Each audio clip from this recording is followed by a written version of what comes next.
एक एक पान गळावयाच्या पुढच्या वाचनाला सुरुवात करण्यापूर्वी आपण गौरी देशपांडेंच्या मुलाखतीतला एक तुकडा वाचूया. आपण या अगोदरच्या लेक्चरमध्ये राधा आणि गणेश यांच्यामधल्या संवादापर्यंत आलो होतो की जिथे नीरजाच्या बाबतीत काही सल्ला देण्याकरता एकंदरीत राधा आणि माधवची जीवनदृष्टीच पात्र नाही आणि तुम्ही कसे चुकलात, स्वतःच्या स्वार्थासाठी किंवा स्वतःच्या जीवनशैलीसाठी तुम्ही एका अर्थानं माझा आणि अंबुजाचा कसा बळी दिला, या प्रकारच्या संवादापर्यंत आपण आलो होतो. तर पुढे जाण्यापूर्वी आपण एक तुकडा जो आहे मुलाखतीतला तो वाचूया. असं थोडंसं ऑन ऑफ करूनच आपल्याला तो सेन्स येत राहील.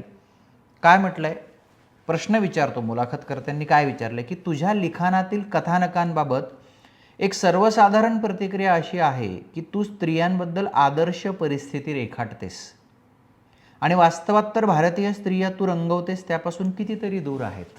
महत्त्वाचा प्रश्न आहे. आपण याच्या अगोदरच्या लेक्चरमध्ये आपण बोललो होतो की नाही की रुक्मिणींनी म्हणणं की विस्की आहे का, वाईन आहे का, काय आहे, एक प्रकारचं स्वातंत्र्य सगळ्यांनी ते उपभोगणं जे आहे. आणि हे एक आयडियल सिच्युएशन आहे ना, आदर्श परिस्थिती. आपण मगाशीच जे काही बोललो की तिथे आपण असं म्हणालो की घरकाम करणाऱ्या स्त्रियांबद्दल हे बोललं आहे का, किंवा काही शेतामध्ये रोजाने जाणाऱ्या किंवा घास कापायला जाणाऱ्या स्त्रियांविषयी हे आहे का, किंवा बांधकामावर मजूर म्हणून काम करणाऱ्या स्त्रियांविषयी आहे का, वीटभट्टीवर काम करणाऱ्या स्त्रियांविषयी आहे का, रस्त्यांवर भीक मागणाऱ्या स्त्रियांविषयी हे आहे का, हे कुठल्या स्ट्रेटाबद्दल हे सगळं बोललं जातं, तिथे आपण ही चर्चा केलेली आहे. याच्यावर गौरी देशपांडेंचं उत्तर आपण ऐकूया. म्हणजे आपल्याला लेखिकेची काय एकंदरीत दृष्टी आहे, लेखिकेला काय अभिव्यक्ती तिथून अपेक्षित आहे ते लक्षात येईल. हो, हे मीही ऐकलंय, पण मी आदर्श व्यक्तींबाबत आणि परिस्थितीबाबत माझ्या पुस्तकातून लिहिलेलं नाही. तुम्ही जर नीट काळजीपूर्वक माझं लिखाण वाचलं तर लक्षात येईल की ते तसं नाही. मला असं वाटतं आजच्या काळात बाई असं सांगायला बळ मिळवू शकते की मी ही अशी आहे, मी असा विचार करते, माझ्या ह्या धारणा आहेत, हे बुवा मी असं करणार आहे, मग काहीही होऊ दे. ज्याला तुम्ही आदर्श म्हणता इट्स नॅचरल. गौरी देशपांडेंचं एका वाक्यात सांगायचं की तुम्ही आदर्श परिस्थिती रेखाटता, तुम्ही तिच्या व्यक्तिगत आवडीनिवडींना तिने किंमत देणं, स्वतःच्या मनासारखं स्त्रीने जगणं, ह्याला जर तुम्ही आदर्श म्हणत असाल तर मी तसं म्हणत नाही. कारण ती हे नक्कीच म्हणू शकते की मला हे पाहिजे बुवा, मला ते पाहिजे बुवा, मला हे नाही करायचं बुवा, मला अशा प्रकारचं सगळं जगणं हे आहे आणि ही माझी निकड आहे, हा माझा चॉईस आहे, ही माझी निवड आहे. एकदा तिनं अशी ताकद दाखवली की मग समाजसुद्धा तिचा सन्मान करेल. प्रॉब्लेम तिथेच येतोय.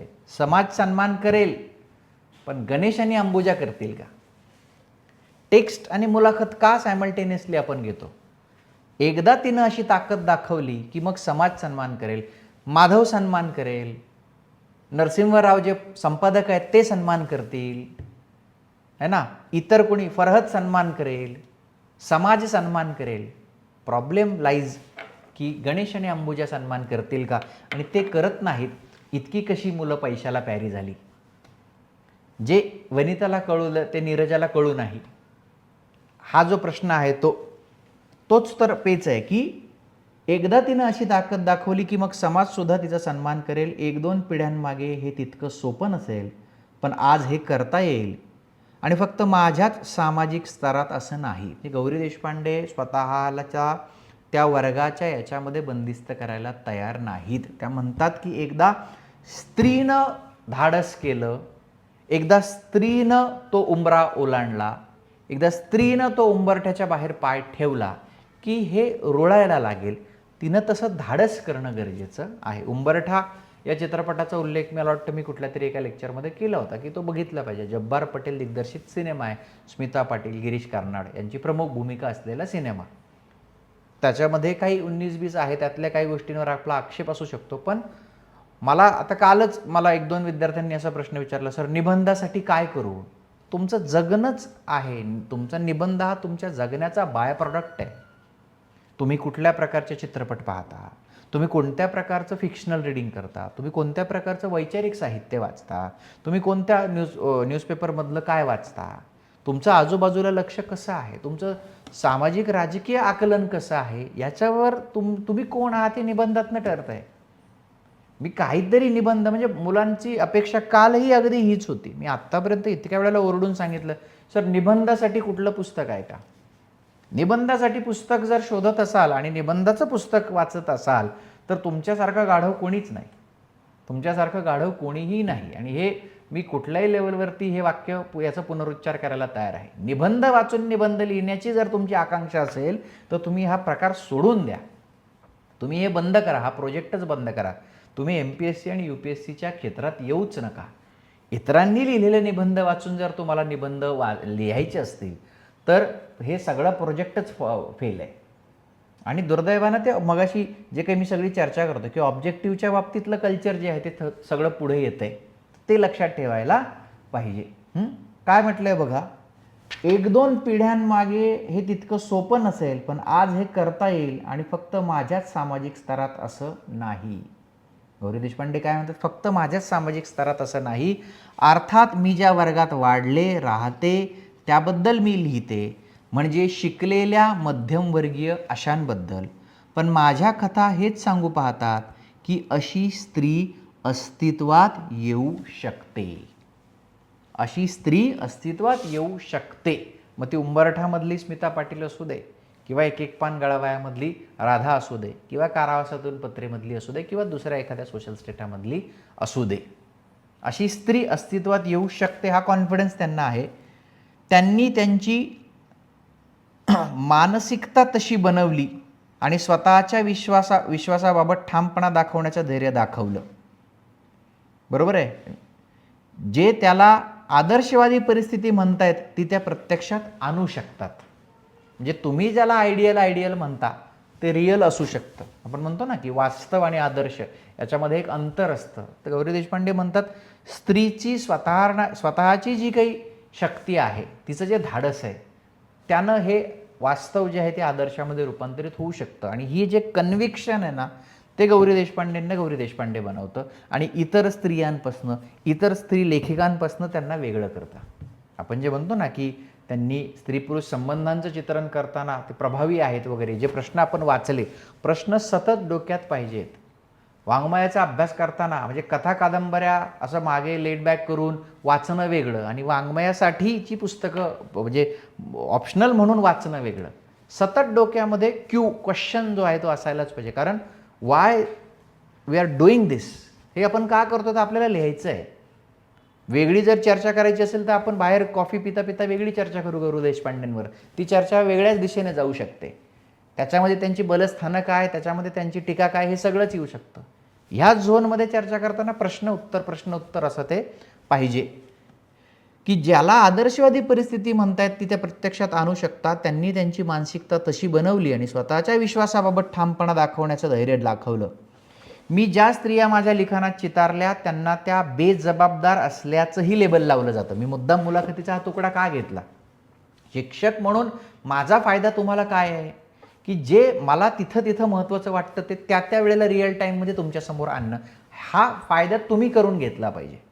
लक्षात येतं आहे की इथं तो मुद्दा चालला आहे, म्हणून मुलाखतीतला हा तुकडा घेतला आहे की ज्या स्त्रिया माझ्या लिखाणात चितारल्या, म्हणजे इथे राधा, त्यांना त्या बेजबाबदार असल्याचंही लेबल लावलं जातं, पण त्या तशा नाहीत.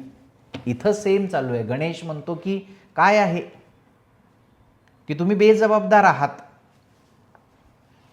जेव्हा मी स्त्रीला स्वतंत्र दृढनिश्चयी व्यक्ती म्हणून दाखवते तेव्हा तिने ज्या कृती करायचं ठरवलेलं असतं त्यामागे सर्व परिस्थितीचा, ओघाने येणाऱ्या गोष्टींचा तर्कशुद्ध विचार केलेला असतो.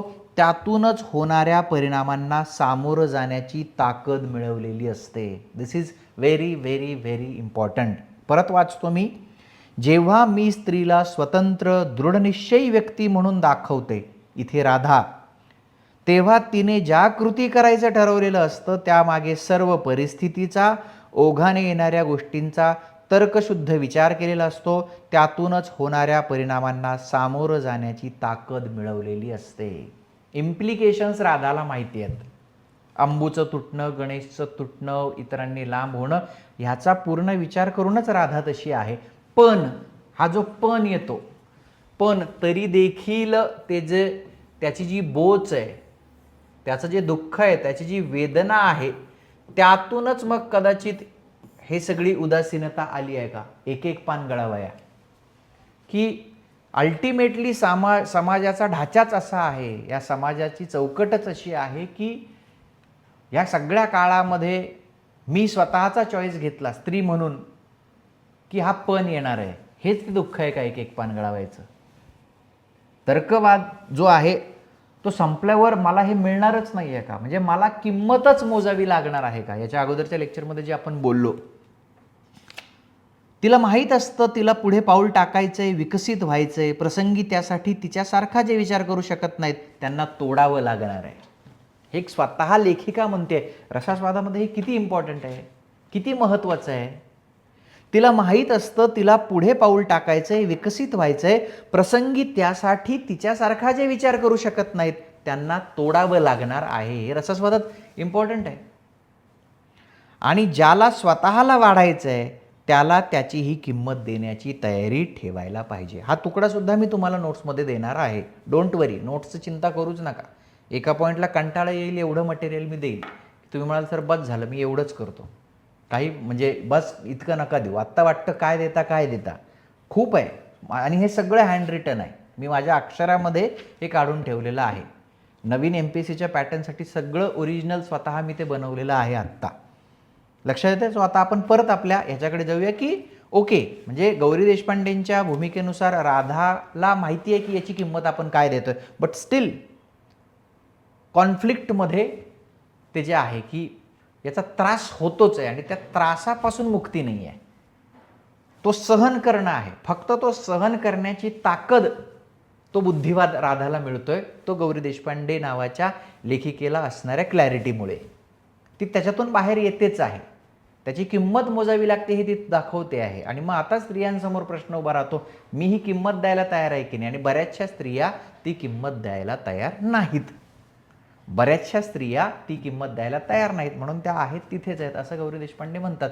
ज्या दिवशी त्या किंमत देण्याची क्लॅरिटी त्यांच्यामध्ये येईल, ज्या दिवशी त्यांच्यात ते धाडस येईल, त्या दिवशी त्या स्वतंत्र झालेल्या असतील आणि त्या किमतीची बोचही त्यांच्यामध्ये राहणार नाही. पण अशा व्यवस्थेमध्ये मग कुटुंब संस्था राहील का?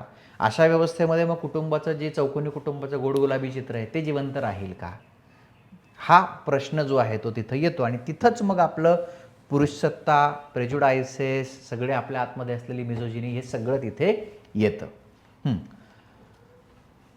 बघा, मग तिनं पुन्हा परक्याबाईचं दुःख का मनावर घ्यावं, गणेशचा जो प्रश्न आहे. आणि राधाला प्रथम आलेल्या दुःखाचा आवेग हळूहळू रागात विरून गेला आणि मग ऐकता ऐकता रागही जाऊन नवल तेवढं उरलं की हा आपला मुलगा, आणि तरीही की म्हणूनच त्याला काही कसं कळलं नाही आपल्याबद्दल.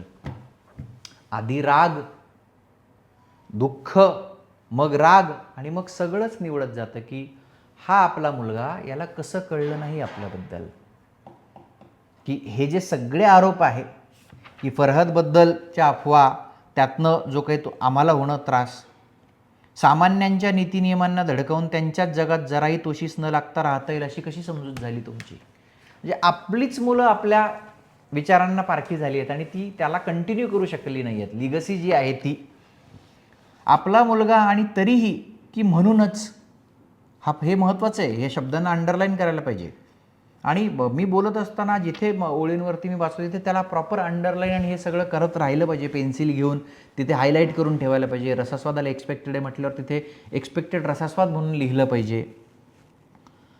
की म्हणूनच त्याला काहीही कसं कळलं नाही आपल्याबद्दल. तिला प्रथम वाटलं होतं तितकं तिचं निदान चुकलं नव्हतं, तर तिला दुखवायचं अजून होतंच त्याच्या मनात. आणि इथं रागानं परत जरा उचल खाली. इतक्या वर्षात बापासमोर हे सारं म्हणायचा धीर नव्हता, म्हणून त्याच्या मते दुकलीतला जो आरोपी अधिक कच्चा, त्याच्यावर हल्ला केला होता त्यानं. रिलेशनशिप आणि त्याचं सगळं इक्वेशनच बदलत आहे.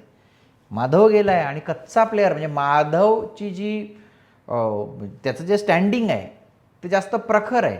शिवाय तो पुरुष आहे, त्याच्यात तो बाप आहे, तर त्याच्यासमोर बोलण्याची हिंमत नाही, म्हणून कच्चा गडी कोण आहे त्याला त्यांनी हेरलं आणि तो वचपा सगळा काढला. म्हणजे आई मुलाच्या नात्यामध्ये जे आहे ना, म्हणजे समजा काही पॉप्युलर कवितेच्या ओळी आपण घेतल्या की आई जी आहे की काय असते, लेकराची माय असते, दुधावरची साय असते वगैरे, पमू शिंदेंचा काही ओळी घेतला तर लक्षात येतं की अरे हे एक आकलन आहे आणि इथं आई मुलाचं आकलन वेगळं आहे.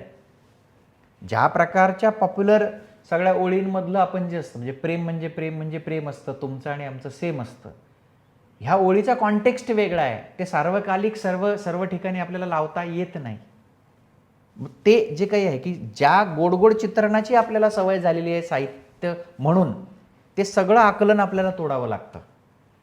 म्हणजे कविता म्हणजे काहीतरी यमक जुळवणं, टला ट लावणं, कविता म्हणजे काहीतरी असं आपल्याला काय आपण म्हणतो चांगल्या वाईब्स देणं तुमच्या भाषेमध्ये, एक एक सगळं छान वेल असं फिलिंग देणं म्हणजे कविता आहे का? कविता तुम्हाला उद्ध्वस्त करू शकते, कविता तुम्हाला त्रास देऊ शकते, कविता तुम्हाला तुमच्या डोळ्यांमध्ये जाऊन म्हणजे आपण म्हणतो ना की अंजन घालून अशी उठवू शकते, तुम्हाला ती निराश करू शकते. वास्तवाचं उघडं नागडं स्वरूप तुमच्या समोर दलित कविता आहे समजा, ती आणू शकते. तर ह्याला आपण कधी तोंडच दिलेलं नसतं आणि आपल्या मनामध्ये एक असं गोड गोड गोड गोड गोड गोड चित्र, आणि हल्ली इंस्टाग्राममुळे वगैरे तर खूप गोड गोड कवी तिथे झालेले आहेत, असे कार्यक्रम म्हणजे त्याला एंटरटेनमेंट म्हणून पण आपण खूप खाली आणलंय. तिथं अशा प्रकारचे विचार आहे की एकटा गडी शोधून जो कच्चा आहे त्याच्यावर हल्ला करणं हे आई म्हणते गणेशबद्दल. हे आई मुलगा आहे की परस्पर विरोधी कुणी पक्षातले हे लोक आहेत, कोण आहेत हे, असं आपल्याला ते वाटू शकतं. कारण आपल्या मनामध्ये गोड गुलाबी ते सगळं पूर्वग्रह असतात. प्रत्येक नात्यामध्ये आपण ते चित्र जे आहे तसं उभं केलेलं असतं की लेकराची माय असते, दुधावरची साय असते. इथं तसं दिसत नाही. मग ही आई खरी नाही आहे का? त्यांना जी आई अपेक्षित आहे ती ही आहे का? तर ती ही नक्कीच नाही आहे. कारण तशी जी आई आहे ती स्वार्थ त्याग आणि सॅक्रिफाईसच्या याच्यावर उभी आहे, ही नाही आहे. दुधावरची साय अजिबात नाही आहे. हे पण एक सत्य आहे, ते पण एक सत्य आहे आणि दोन्ही सत्यांना त्याचा त्याचा संदर्भ आहे. सार्वकालिक सार्वत्रिक असं काही नसतं. प्रत्येक गोष्ट विथ कॉन्टेक्स्ट असते. प्रत्येक गोष्टीला तुम्ही कुठल्या अंगानं बघता, कुठल्या पॉईंटवरून बघता, त्याच्यावरून ती तुम्हाला कशी दिसते ते ठरत असतं. त्यामुळे युनिव्हर्सल असं काही नसतं आणि हेच साहित्य तुम्हाला सांगतं. काय म्हटलंय?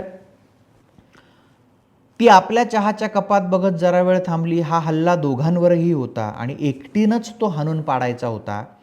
यामुळे तिला कदाचित अधिकच शांत निर्धार मनात सापडला. त्याच्याकडे बघून जरासं पण कडवट हसून ती म्हणाली, आरोप तर मोठे गंभीर आहेत गणेश, पण मला अर्थातच गुन्हा नाकबूल आहे. ऑब्वियस आहे, अर्थातच गुन्हा नाकबूल आहे. कारण ते धाडस गौरी देशपांडे म्हणतात तसं त्यांच्या पात्रांना करावं लागणार आहे. तिला माहीत असतं तिला ते पुढे पाऊल टाकायचं आहे. परत मुलाखतीकडे येतो मी. ज्याला स्वतःला वाढायचं आहे त्याला ही किंमत देण्याची तयारी ठेवायला पाहिजे. आरोप मला नाकबूल आहेत, रसास्वादाची एक्सपेक्टेड ओळ आहेत. आरोप तर मोठे गंभीर आहेत गणेश, पण मला अर्थातच गुन्हा नाकबूल आहे. आता हे रसास्वादात जर लिहायचं असेल 150 शब्दात तर याचा कॉन्टेक्स्ट काय आहे, कशाच्या संदर्भात, हे कुठल्या आरोपांचं हे उत्तर आहे, त्याचं 3 ओळींमध्ये आपल्याला ते रेफरन्स द्यावं लागेल. तर तुम्हाला 10 पैकी 7 मार्क देता येतील, तर तुम्हाला 6 मार्क मला देता येतील आणि परीक्षकालाही देता येतील. म्हणून टेक्स्ट पाठ असायला पाहिजे, त्याच्यावरची कमांड पाहिजे. गणेश चटकन जरा गडबडला. माफीच्या साक्षीदारानं एकदम आरोपीच्या बाजूनं साक्ष द्यायला लागल्यावर सरकारी वकिलाचा होईल तसा त्याचा चेहरा झाला. त्याला वाटलं होतं की स्वतःच्या स्वार्थापुढं पोटच्या पोरांकडे दुर्लक्ष केलं. हा आरोप ऐकून कुठली आई ताबडतोब नामोहरम तरी होईल किंवा रागानं उफाळून तरी येईल. ही बसून शांतपणे आपलं खंडन करून बघते म्हटल्यावर तो थोडासा चक्रावला, पण तितकाच सावधगिरीनं ऐकू पण लागला. त्याच्या मनात काय चाललंय ते जाणूनच जणू तिचं हास्य जरा अधिक रुंदावलं. तुझा मूळ आरोप आहे की आम्ही तुझ्या आईवडिलांनी तुमच्यावर प्रेम केलं नाही. हा इथं मातापित्यांनी प्रेम म्हणजे काय करायचं असले मूलभूत प्रश्न सोडले तरी सुद्धा मला इतकंच म्हणायचं आहे की तुला फार तर असं म्हणता येईल की तुझ्या माहितीतल्या तुझ्या मते आदर्श अशा आईबापांनी आपल्या मुलावरचं प्रेम सिद्ध करण्याकरता जे जे केलं ते आम्ही केलं नाही. मगापासून जो मुद्दा मी म्हणतोय तो की तुम्ही ज्या चौकटीतनं बघताय त्या चौकटीतनं तुम्ही गौरी देशपांडेंना आणि त्यांच्या पात्रांना बघू शकत नाही. तीच सगळी चर्चा इथे आहे. आदर्शचा जो मुद्दा होता तो मुद्दा मी आत्ता मुलाखतीतनं वाचला. इतकंच जर तू म्हणत असलास तर मग ते मला कबूल आहे की इतर आईबापांसारखे आम्ही नाहीत, हे कबूल आहे. पण काय रे, त्या आदर्श मुलांवर दोन्ही मुठी भरून प्रेम उधळणाऱ्या आईबापांनी मुलांना असंही सांगितलं ना की याच मुलीशी लग्न करा, हाच धंदा करा, हेच खा प्या, अमुक देवांना नमस्कार करा, तमुक व्रत वैकल्य पाळा, आणि मुख्य म्हणजे काहीही झालं तरी आमच्या म्हातारपणी आमचं सर्व करा, कारण आम्ही तुमच्यासाठी हे स्वार्थत्याग केले आणि तुमच्यावर दोन्ही मुठींनी प्रेम उधळलं. It's all give and take. It's all give and take. की ह्याच मुलीशी लग्न कर किंवा ह्याच मुलाशी लग्न कर, ह्या जातीबाहेर जाऊ नको, तू जातीबाहेर जाऊ नको, आंतरजातीय करू नको, ही व्रत वैकल्य कर, आपल्या धर्मात हे असं नाही, हे नोकरी करू नको, UPSCची परीक्षा पास हो, खाजगीमध्ये जाऊ नको, सरकारीच पगार घे, वगैरे वगैरे. ही कंपल्शन्स कुठून येतात? म्हातारपणी आमचा दवाखाना कर. राधा म्हणते ह्याच्यातलं आम्ही तुम्हाला काहीच करायला सांगितलं नाही. म्हणजे हे जी काही ट्रॅफिक आहे हे वन वे नाही, हे टू वे आहे. हे टू वे आहे. तुम्ही माझ्या स्वातंत्र्याच्या आड येऊ नका, मी तुमच्या स्वातंत्र्याच्या आड येत नाही. ही भूमिका आहे गौरी देशपांडेंची. हे कळणं महत्त्वाचं आहे. मी तुमच्या आड येत नाही, तुम्ही माझ्या आड येऊ नका. तुझं स्वातंत्र्य मी मान्य करते, माझं स्वातंत्र्य तू मान्य कर, म्हणजे प्रश्नच उरत नाही. आणि याची जी काही किंमत मोजायची आहे ती मग आपण दोघं मिळून मोजू. ह्याची जी काही किंमत मोजायची आहे ती तू मोज, माझी मी मोजते. बोलता बोलता तिच्या स्वराची उपरोधिक धार माधवच्या जिभेकडून उसनी घेतल्यासारखी चढत गेली. गणेशकडे लावलेली नजर त्याचं उत्तर आलं नाही तेव्हा तिनं खाली वळवली आणि जरा मवाळ सूर काढून ती पुढं म्हणाली, आम्ही जसे जगलो तसे का जगलो याचं समर्थन कधीच कोणाशी करणार नाही, असं एक आम्ही पूर्वीच ठरवलं होतं. पण तुम्हा तिघांना ते मागण्याचा अधिकार आहे असं मी समजते म्हणून सांगते.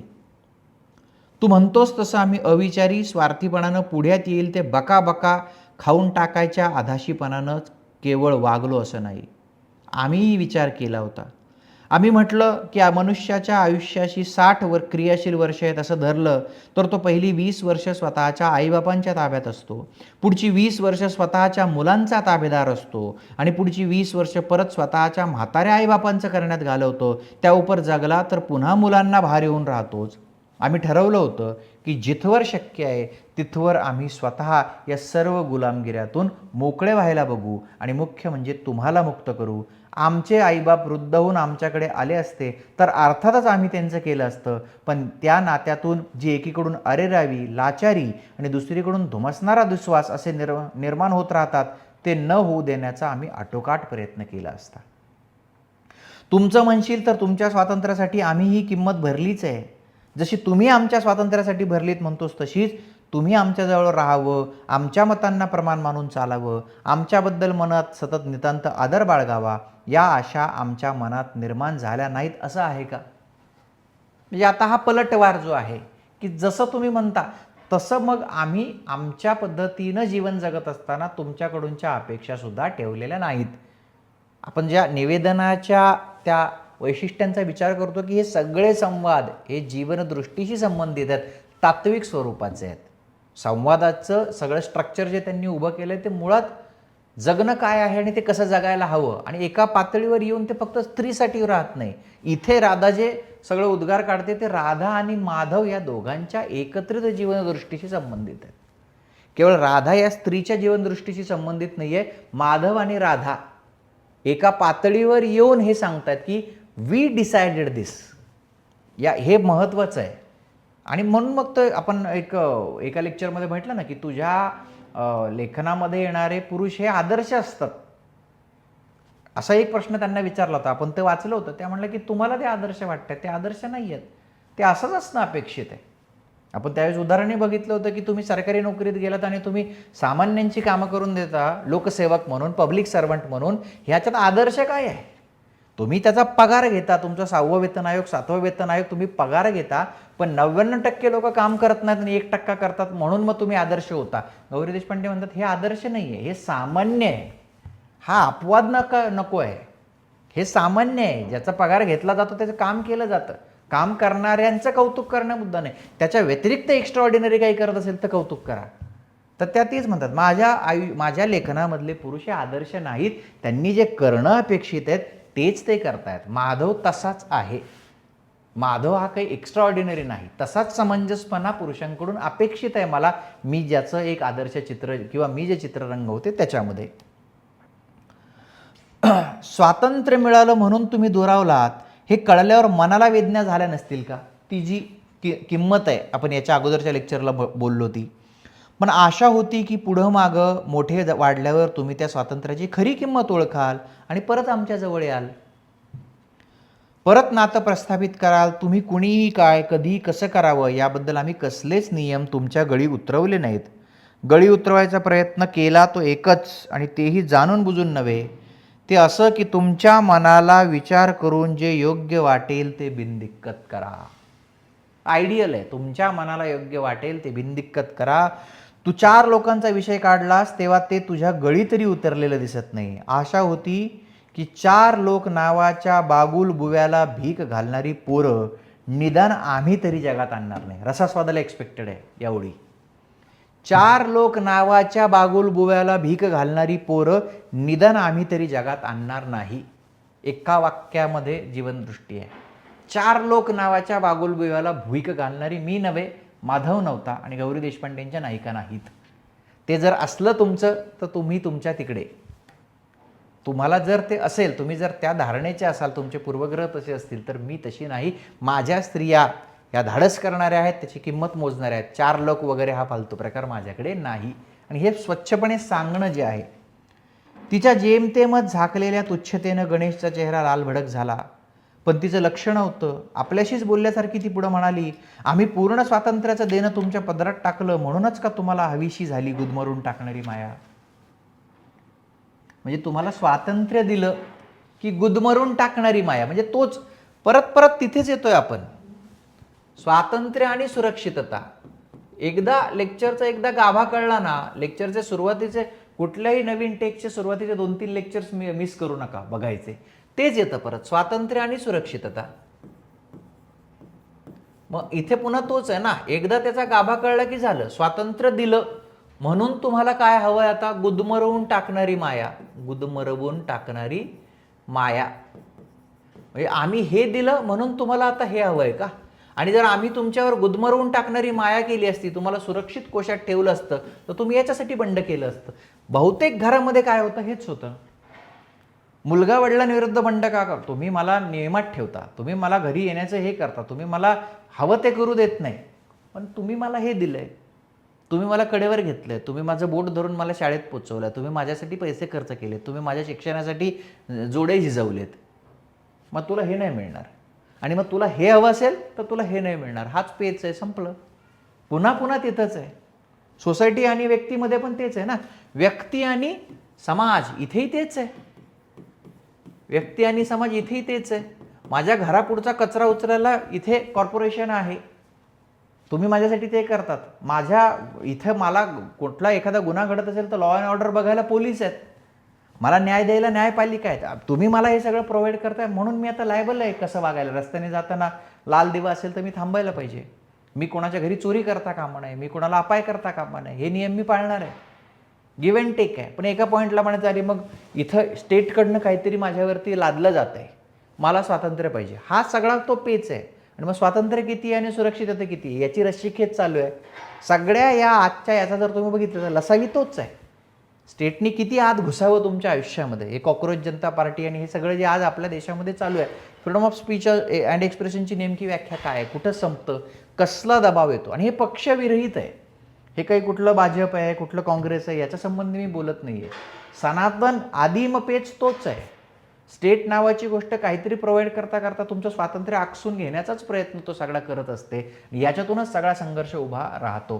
त्याचं जे संतुलन आहे ते आदर्श सोसायटीतच शक्य आहे, आणि आदर्श असं काही नसतं. त्यामुळे ती रस्सीखेच कायम चालूच राहणार आहे. मग ते डेमोक्रेसी असू दे, डिक्टेटरशिप असू दे, काही असू दे. तेच इथं म्हटलंय की जर स्वातंत्र्य दिलंय तुला म्हणूनच तुला ती गुदमरवून टाकणारी माया आज महत्त्वाची वाटते. जर ती केली असती तर तुला स्वातंत्र्य हवं असतं. दोन्ही शक्य नाही ना, दोन्ही शक्य, दोन्ही पॉसिबलच नाही आहेत.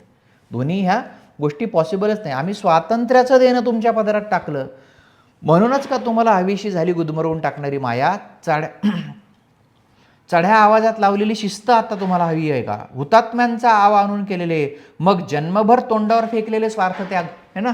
बरेचसे उतारवयातले तुम्ही बघितलं असेल एखाद्या आजी आजोबा काय की आम्ही तुमच्यासाठी हे केलं, आम्ही तुमच्यासाठी ते केलं. आई वडील म्हणतात की नाही, मराठी मध्यमवर्गीय घरांमध्ये म्हणतात की नाही, दुसरे काय काय नाही केलंय, आमच्या लहानपणी असं होतं, तुम्हाला ते दिलं, तुम्हाला ते दिलं, तुमच्यासाठी आम्ही कुठे फिरायला गेलो नाही, तुमच्यासाठी आम्ही हे केलं नाही, तुमच्यासाठी आम्ही ते केलं नाही. एक प्रकारचं ज्याला काय इमोशनल ब्लॅकमेलिंग म्हणतो ते होतं की नाही, तुमच्यासाठी आम्ही हे केलं नाही. इतका स्वार्थ त्याग केलाय की हुतात्म्यांचा आवा आणलाय. मध्यमवर्गीय डबल स्टँडर्डवरचा घाव आहे हा गौरी देशपांडेंनी केलेला. मध्यमवर्गीय डबल स्टँडर्डवरचा घाव आहे. सबब आता तुम्ही लायबल आहात. म्हातारपणाची काठी आपण म्हणतो की नाही, मुलगा झाला पाहिजे का, म्हातारपणाची काठी आहे. ग्रामीण भागात म्हणतात की पाणी पाजायला पाहिजे. अगदी शेवटच्या घटकेची सुद्धा सोय जी आहे, तर हे कसं देणार आहे, आणि उडायला लागली की मग धरून ठेवणार आहे. तो प्रॉब्लेम आहे. जन्मभर तोंडावर फेकलेले स्वार्थत्याग. गौरी देशपांडे म्हणतात, राधा म्हणते मी हे करणार नाही. कुणी सांगावं, मी आणि माधव म्हणायचो की जे प्रेम कसलीही बंधन घालत नाहीत तेच फक्त प्रेमवस्तूच्या व्यक्तिमत्वाचा नाश करत नाही. रसास्वादाला एक्सपेक्टेड लाईन आहे, highly expected, very very important. जे प्रेम कसलीही बंधनं घालत नाही तेच फक्त प्रेमवस्तूच्या व्यक्तिमत्वाचा नाश करत नाही. मी पुन्हा एकदा ती ओळ वाचतो. रसास्वादाला एक्सपेक्टेड आहे, हा रसास्वाद लिहायचा आहे. जे प्रेम कसलीही बंधनं घालत नाही, जे प्रेम कसलीही बंधनं घालत नाही तेच फक्त प्रेमवस्तूच्या व्यक्तिमत्वाचा नाश करत नाही. प्रेमवस्तू म्हणजे ज्याच्यावर प्रेम केलं ती व्यक्ती. तुम्ही जर व्यक्तीवरती प्रेम, दोन व्यक्ती आहेत एकमेकांवर प्रेम करतायत आणि ते प्रेम करत असताना नात्यामध्ये आल्यानंतर जर तुम्ही बंधनं घालायला सुरुवात केली, रेस्ट्रिक्शन्स नावाची गोष्ट, मग ती कुठल्याही अर्थाने असू दे, कुठल्याही अर्थाने असू देत, राहणीमानाच्या बाबतीत, दिनचर्येच्या बाबतीत, करिअरच्या बाबतीत, संतती नियमनाच्या बाबतीत, मित्रमैत्रिणी ठेवण्याच्या बाबतीत, कुठल्याही प्रकारचं बंधन बाईनी पुरुषावर आणि पुरुषांनी बाईवर, म्हणजे स्त्रीने पुरुषावर आणि पुरुषांनी स्त्रीवर कोणत्याही प्रकारचं बंधन त्याच्यामध्ये येत असेल तर ते बंधन सरते शेवटी अल्टिमेटली त्या प्रेमवस्तूचा, म्हणजे त्या इदर स्त्रीचा और पुरुषाचा, त्या प्रेमवस्तूचा व्यक्तिमत्वाचा नाश करतं. जे बंधन घालत नाहीत तेच नाश करत नाही, पण तेही करतं तर अखेरीस. इथे जे झालंय सगळं, तुझ्या स्वभावात उगीच हा द्वेषाचा काळा धागा गुंतला, तो असल्या तसल्या प्रेमामुळंच. आम्ही तुझ्यावर बंधन नाही घातलं, पण त्याच्यामुळं तुझ्या मनात द्वेष तयार झाला. आम्ही उमेदीनं, जोशानं कितीक माणसं, कितीक स्थळं, कितीक भावना, कितीक तऱ्हांची प्रेमं अनुभवली, यांचा हेवा वाटला तुला गणेश. आणि कोती माणसं नेहमी असंच करतात बघा. कोती माणसं जी असतात ना, कोती, क्षुद्र पदार्थ ज्याला आपण म्हणतो, की इतरांनी स्वातंत्र्य घेतलं की कधीही स्वातंत्र्य न अनुभवलेल्या माणसाला फार जळफळाट होतो बघा, फार त्रास होतो. अरे ते असं राहतात, सेलिब्रिटी असं राहतात. आपण म्हणतो की नाही, या अभिनेत्याची 3 लग्न झाली आहेत, आता याचं 3रं आहे, याचं 4थं आहे. त्याच्या स्वातंत्र्याचा त्रास आपल्याला होत असतो ना. कारण जे स्वातंत्र्य आपल्याला कधी मिळालंच नाही, ज्या स्वातंत्र्याचा अनुभव आपण कधी घेतलाच नाही, त्यातनं आपण चारित्र्यवान होण्याची टिमकी वाजवतो आणि त्या टिमकीतनं एक स्वतःचा इगो जो आहे तो आपण सुखावतो, स्वतःचा अहंभाव जो आहे तो सुखावून घेतो. की इथे गौरी देशपांडे तेच आहे की कितीक तऱ्हांची प्रेम आम्ही अनुभवली, याचा हेवा वाटला तुला गणेश, स्वतःच्या मुलाला तो वाटावा. अरे पण तूही तेच सर्व करावंस. म्हणजे याला एक खूप उदाहरण आहे बघा. तुम्ही साधारणतः कुठल्याही मराठी मध्यमवर्गीय समाजामध्ये बायका जेव्हा गप्पा मारतात तेव्हा सिनेमातल्या किंवा मालिकांमधल्या अभिनेत्री जे आहेत त्यांचा विषय निघाला की काय, त्यांना तरी काय कामं असतात. आपल्याकडे बघा, सकाळी उठून धुणी करायची, भांडी घासायची, स्वयंपाक करायचा, मुलं सांभाळायचं, त्यांना काय, मेकअप केला की चालल्या फिरायला.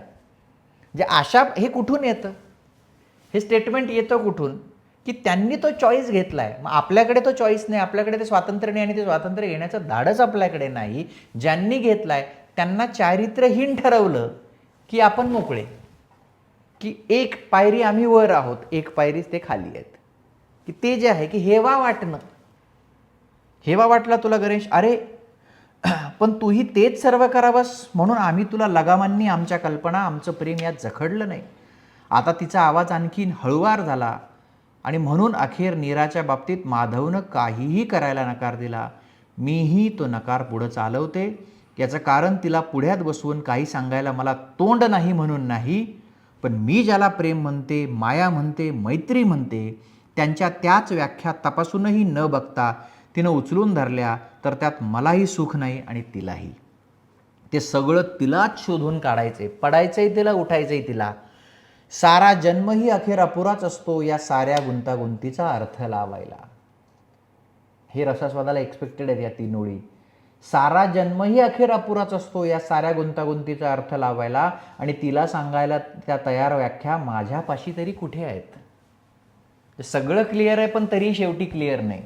सगळी स्पष्टता आहे पण सगळं शेवटी अस्पष्टच आहे. स्वच्छ लख्ख आहे पण धुसरच आहे. आपल्या मनातल्या कुठल्या तरी दृश्याकडे बघत ती वाढत्या अंधारात स्तब्ध बसून राहिली. कुठं आहेत त्या व्याख्या? माधव बरोबर सारा जन्म काढून, इतक्या वेळा किस काढून अखेर त्यांच्या पुढ्यात पूर्णविराम कधी नाहीच पडला. तिच्या मनातल्या साशंक, जराशा हताश विचारांच्या चाहुलनीच की काय तो भुई बोलला नाही. तिच्या शब्दांचा त्याच्यावर परिणाम झाला होता की अजूनही तो तिच्या मुद्द्याला सबब समर्थन म्हणत होता हे तिला कळलं नाही. कळवून घ्यायची तितकीशी इच्छा नव्हती, त्याची फिकीर नाही आहे. काहीशा विषादानं ती मनात म्हणाली, ब्रेड करण्यासारखं आहे हे. ब्रेड करणं जे आहे, ती किन्वन नावाची जी प्रक्रिया सगळी, मुलं वाढवणं. युगोस्लावियात असताना एका मैत्रिणीच्या आईकडून ब्रेड करायला शिकत होती. म्हातारी काय सुंदर ब्रेड करायची. आतून मऊ मऊ फुललेली खरपूस सुगंधी भोकाभोकांची आणि वरून कडक सोनेरी तपकिरी तिळांची नक्षी असलेली ही विचारी. मग किती पिठाला किती यीस्ट आणि किती तेल, प्रमाण है ना. तुम्हाला जर स्वयंपाकाची आवड असेल, जी की खरं तर असायला हवी, इट्स अन आर्ट है ना, कुकिंग इट्स अन आर्ट, तर त्याच्यामध्ये किती प्रमाण घालायचं. आपण म्हणतो की नाही, याला इतकं मीठ लागेल, याला इतकं तिखट लागेल, याला इतके खडे मसाले लागतील, याला एवढं हे लागेल. प्रमाण जे आहे, किती पिठाला किती यीस्ट आणि किती तेल. म्हातारी म्हणे, अगं प्रत्येकाचा अंदाज वेगळा, पिठाचं पोत बघून घे जास्त कमी है ना. नमक स्वादानुसार असं जे आपण म्हणतो, हा स्वादानुसार नमक काय प्रकार आहे ना. चवीनुसार मीठ म्हणजे कसं, कोणाला खारट लागतं, कोणाला अळणी लागतं, कोणाला योग्य लागतं. चवीनुसार म्हणजे किती, आपण म्हणतो ना, असं बघून असं टाकतात. स्वयंपाक करताना ज्याचा हात बसलेला असतो की त्याच्या लक्षात येतं. तर ते जे आहे की पिठाचं पोत बघून घे की जास्त कमी, पोत बघून. आणि हे जे पोत बघूनचं जे स्किल आहे ना, हेच खूप लोकांकडे नाही आहे. मग ते स्पर्धा परीक्षांमध्ये आहे, ते अभ्यासामध्ये आहे, ते लिखाणामध्ये आहे, ते शिक्षणात आहे, ते जगण्याच्या पातळीवर आहे, ते व्यवसाय करताना आहे. तुम्हाला जेनझीज जे काही आहे त्यांना पोत बघून जे आहे ना ते शिकणं खूप गरजेचं आहे. आणि विशेषतः आता लेखीच्या याच्यामध्ये, अगं प्रत्येकाचा अंदाज वेगळा, पिठाचं पोत बघून घे जास्त कमी. हिला काही उमजे ना. म्हातारी शिकवायची पीठ कसं मळायचं ते. निष्णात तबलजीसारखा तिचा हात चाले. एका हातानं पीठ दुमडून गुद्दा लावायचा, दुसऱ्या हातानं पीठ ओढून पटकन दुमडता दुमडता 30 अंशात वळवायचं. हिला चपात्यांची सवय मुळीच जमेना. म्हातारी म्हणे, अगं तालात करावं बघ, 1 2 3 4. म्हातारीला ताल जमे, शेजारच्या घरून ऐकायला येई म्हातारी ब्रेडचं पीठ बडवायला लागली की. अखेर हिला म्हणाली हसत हसत, तुझी ब्रेड कशी होईल मला माहिती आहे. देवाचं नाव घेऊन भट्टीत टाक, कधी फुगेल कधी बसेल, फुगली छान तर खा, बसून दगड झाली तर धुनी बडव तिच्यावर. जे विजडम आहे, वाईज शहाणपण जे आहे ते. हसून मान हलवत ती गणेशला म्हणाली, नेव्हर माइंड, झालं ते गेलं. तू या प्रकारचा निघालास तरी तुझं ठीकच चालतंय की. सगळे जगतच राहतात या अर्थाने. आईबापांना क्षमा करायला शिक मधून. रसास्वादाचा प्रश्न आहे. म्हातारपणी येणार नाही तुझ्याकडे कटकट करायला, याचे थोडे मार्क दे. जणू ब्रेडचा सगळा प्रसंग त्याला ठाऊकच होता. अशा थाटात पुढं मुलांची भट्टी जमली नाही तर मात्र इलाज नसतं. मुलांची भट्टी, याचे थोडे मार्क दे. रसास्वादाला आलेला आहे हा प्रश्न. इथून लिहायचं आहे बघा काय, आईबापांना क्षमा करायला शिकपासनं मुलांची भट्टी जमली नाही तर मात्र इलाज नसतो होपर्यंत रसास्वाद लिहायचा. आणि माझ्याकडे रसास्वाद देताना बहुतांश जे काही मुलं आहेत ते वरती रसास्वादाच्या ओळी लिहायला पाहिजेत आणि मग ते चेकिंगला पाठवत जा. बरेच जे आहेत, कारण खूप लोक फक्त तिथे लिहित आहेत. कुठला चेक करायचा आहे ते त्याच्यावरती लिहून दिलं पाहिजे किंवा वेगळं त्याला पेज अटॅच करून पुढच्या पेजवर तो रसास्वाद लिहून दिला पाहिजे. त्याला धड कळलं नाही, पण आईचा मूड गंभीरावरून हलका फुलका झाला हे जाणून तो जरा सैलावला. मग तिचं म्हणणं अर्धवट मानल्यासारखं म्हणाला, कितीशी मुलं आपल्या आईशी इतक्या विचित्र गप्पा मारत असतील. आता तीही मनापासून हसली. उठत म्हणाली, इतका वेळ अंधारातच बसलोय की दिवा लावते. तिनं दिवा लावल्यावर घड्याळाकडे बघत गणेश म्हणाला, माय गॉड, वाजले किती बघितलेस का? आणि भूकही लागली, मला निघायलाच पाहिजे. रसाच वाद. भूकही लागली आहे मला, निघालाच पाहिजे. मुलगा आईला म्हणाला, भूकही लागली आहे मला, निघालंच पाहिजे. गणेश राधाला म्हणाला, आम्ही तुला स्वातंत्र्य दिलं, तू आम्हाला स्वातंत्र्य दे. तू तुझ्या पद्धतीने जग, तुला हवं ते कर, मी हवं ते करते. भूकही लागली आहे मला, मला निघायलाच पाहिजे. लक्षात येतोय अंतरसंबंध, की आई मला दे ग काहीतरी खायला. हे म्हणण्याचा सहजपणा आता त्या नात्यात राहिलेला नाही आहे. जी चौकट यांनी स्वीकारली आहे त्या नात्यामध्ये ते नाही. ही आपलं ओरिजिनल आहे, हे आपल्याला म्हणता आलं पाहिजे, हे आपल्याला सांगता आलं पाहिजे. हे रिग्रेसिव्ह नाही आहे. ऑब्जेक्टिव्हली ते आयुष्याकडे इथं बसून, इथं गणेश बसला, इथं राधा बसली आहे, दोघं एकमेकांशी बोलत आहेत. आपण वाचक म्हणून आणि कॅन्डिडेट म्हणून त्याच्याकडे बघतोय. अच्छा हे असं आहे, मांडा, लिहा, स्वतःच्या शब्दात लिहा, स्वतःच्या शब्दांमध्ये लिहा, मांडा. ते क्रिएटिव्ह आहे, इंटरेस्टिंग आहे. त्याला जरासं वेडावून दाखवत राधा म्हणाली आहे, हे अगदी जखमेवर मीठ, खुद्द आईकडे येऊनही मी उपाशी आहे हे दाखवायला. तो हसायला लागला पण उठला. सुलक्षणा थांबली असेल ग जेवायला, पुन्हा येईन कधी तुझ्या हातचं जेवायला. मला माहिती आहे तुला किती हौस स्वयंपाकाची. ते सर्वात फेवरिट म्हणजे खिचडी, आठवड्यातनं 4दा असायची घरी. मुळीच नाही, रस्सा देखील येतो मला. कबूल, पण आता निघतोच. अरे थांब, मी चटकन सुखी रोटी भाजी करते, तू आत येऊनच बस. रमची बाटली घेऊन ये, दोघंही एक एक रम आणि लाईम ज्यूस घेऊ. पुन्हा तो सगळा उच्च वर्गीय मेन्यू. तो आतल्या स्टुलावर येऊन बसला, पाय स्टुलाच्या दांड्यावर ठेवून मागं पुढं झुलत घुटके घ्यायला लागला. त्याच्याच ग्लासातून एक घोट घेत राधा म्हणाली, गणेश आठवतं, तू 5-6 वर्षांचा असताना 1 वर्षासाठी आपण जपानला होतो. तिथं पैशांची वानवा, पप्पा काहीतरी 3rd सेक्रेटरी होते. आपण काय काय बचती करायचो. तेव्हा स्वस्त मिळते म्हणून रम प्यायला लागलो आम्ही. कधीतरी माधवनं ग्लासात ओतून ठेवली होती आणि फोनवर बोलता बोलता विसरला. तुला वाटलं कोका कोला म्हणून प्यायलाच गटागट. मग झिंगलास काय, उकलास काय. एवढासा लहान मुलगा रम प्यायलाय, काय करू म्हणून डॉक्टरला विचारायला जायची लाज वाटायला लागली आम्हाला. त्याचाच धडा घेऊन शिकलोय मी. मला वाटतं की कधी एकच ड्रिंक होऊन जास्ती न प्यायला. पिऊनही न झिंगण्याची कला असते बाबा, मला कधी नाही साधली. मीही आपलं एक ड्रिंक घेऊन ते पार्टीभर पुरवत मिरवण्यातली. वाईनचा मात्र मोह पडायचा मला. काय नवल आहे बघ, इतकं जग हिंडून कधी फ्रान्स बघायचा योग आलाच नाही. आता जा, आता काय मजा. माधव नाही. तव्यावरची रोटी फुलवत तिनं सोडून दिलं. पण गणेश म्हणाला, जा की, पप्पांच्या आठवणीबरोबर बघ. त्याच्या बशीत रोटी टाकत म्हणाली, बघूया. जेवून सुपारी खात दाराकडे वळताना गणेश म्हणाला, मग तू निदान निराशी बोलून तिला काय वाटतं ते तरी विचार. ती करणार आहे काय, याचा शेवट कुठे आहे. त्यानं काही अंशी तरी माघार घेतल्याचा तो आडून निर्देश होता. याहून अधिक उघडपणे ते कबूल करणाऱ्यातला तो नव्हता. समजुतीने घेतलं तरी दोघं वेगळ्या प्रकारची माणसं. ती म्हणाली, गणेश, पण ध्यानात ठेव, मी तिला उपदेश करणार नाही, सल्ला देणार नाही. तिचं मन समजून घेईन. कदाचित पुढं अपरिहार्य असणाऱ्या दुःखाकडे बघायला तयार करीन. ती आपसूक काय ते समजून घेईपर्यंत धीर धरायचा निश्चय तुम्हा सर्वांनाच करायला हवा. हे तू सुलक्षणाला, अंबुलाही सांग. त्याही नीराला काही उपदेश करायला बघतील तर ती फटकन त्यांनाच तोडून टाकेल, यात मला शंका नाही. त्याच्या मनात परत वादाला तोंड फोडायचं होतं, पण आईचा निर्धार बघून नुसताच गुड नाईट, परत कधीतरी बसून करूया गप्पा म्हणून निघून गेला. गणेशच्या भेटीनंतर राधाच्या मनाचा आणखी गोंधळ झाला. कारण निराशी काय, कसं बोलायचं हे खरंच तिला उमजेना. तरी निश्चयानं पत्र लिहायला काढलं, नीरा परवा येऊन भेट. नीरा परवा येऊन भेट. राधाला कल्पना नव्हती की नीरा एकदम बलवंतला घेऊनच उगवेल. स्त्री-पुरुष संबंधांमध्ये चौकट जी आहे ती कोण आहे, नीरा, नीरजा आणि बलवंत. हे सुद्धा इक्वेशन लक्षात घेतलं पाहिजे. राधा माधव हे तर आहेतच, आणि रुक्मिणी रसिक, रसिक राधा, राधा माधव आणि फरहद. काय संबंध आहेत हे सगळे. ह्या सगळ्यांविषयी समग्र पद्धतीने बोलणं आणि इव्हॅल्युएटरचं समाधान करणं. राधाला कल्पना नव्हती की नीरा एकदम बलवंतला घेऊन उगवेल. दार उघडल्यावर दारात दोघं बघून राधालाच बावरायला झालं.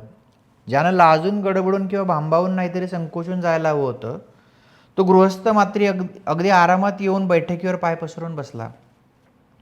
चहा विचारल्यावर म्हणाला, मी चहा नाही घेत, थंड नाही का काही, सरबत, लस्सी, आता म्हणालात तर बियरसुद्धा.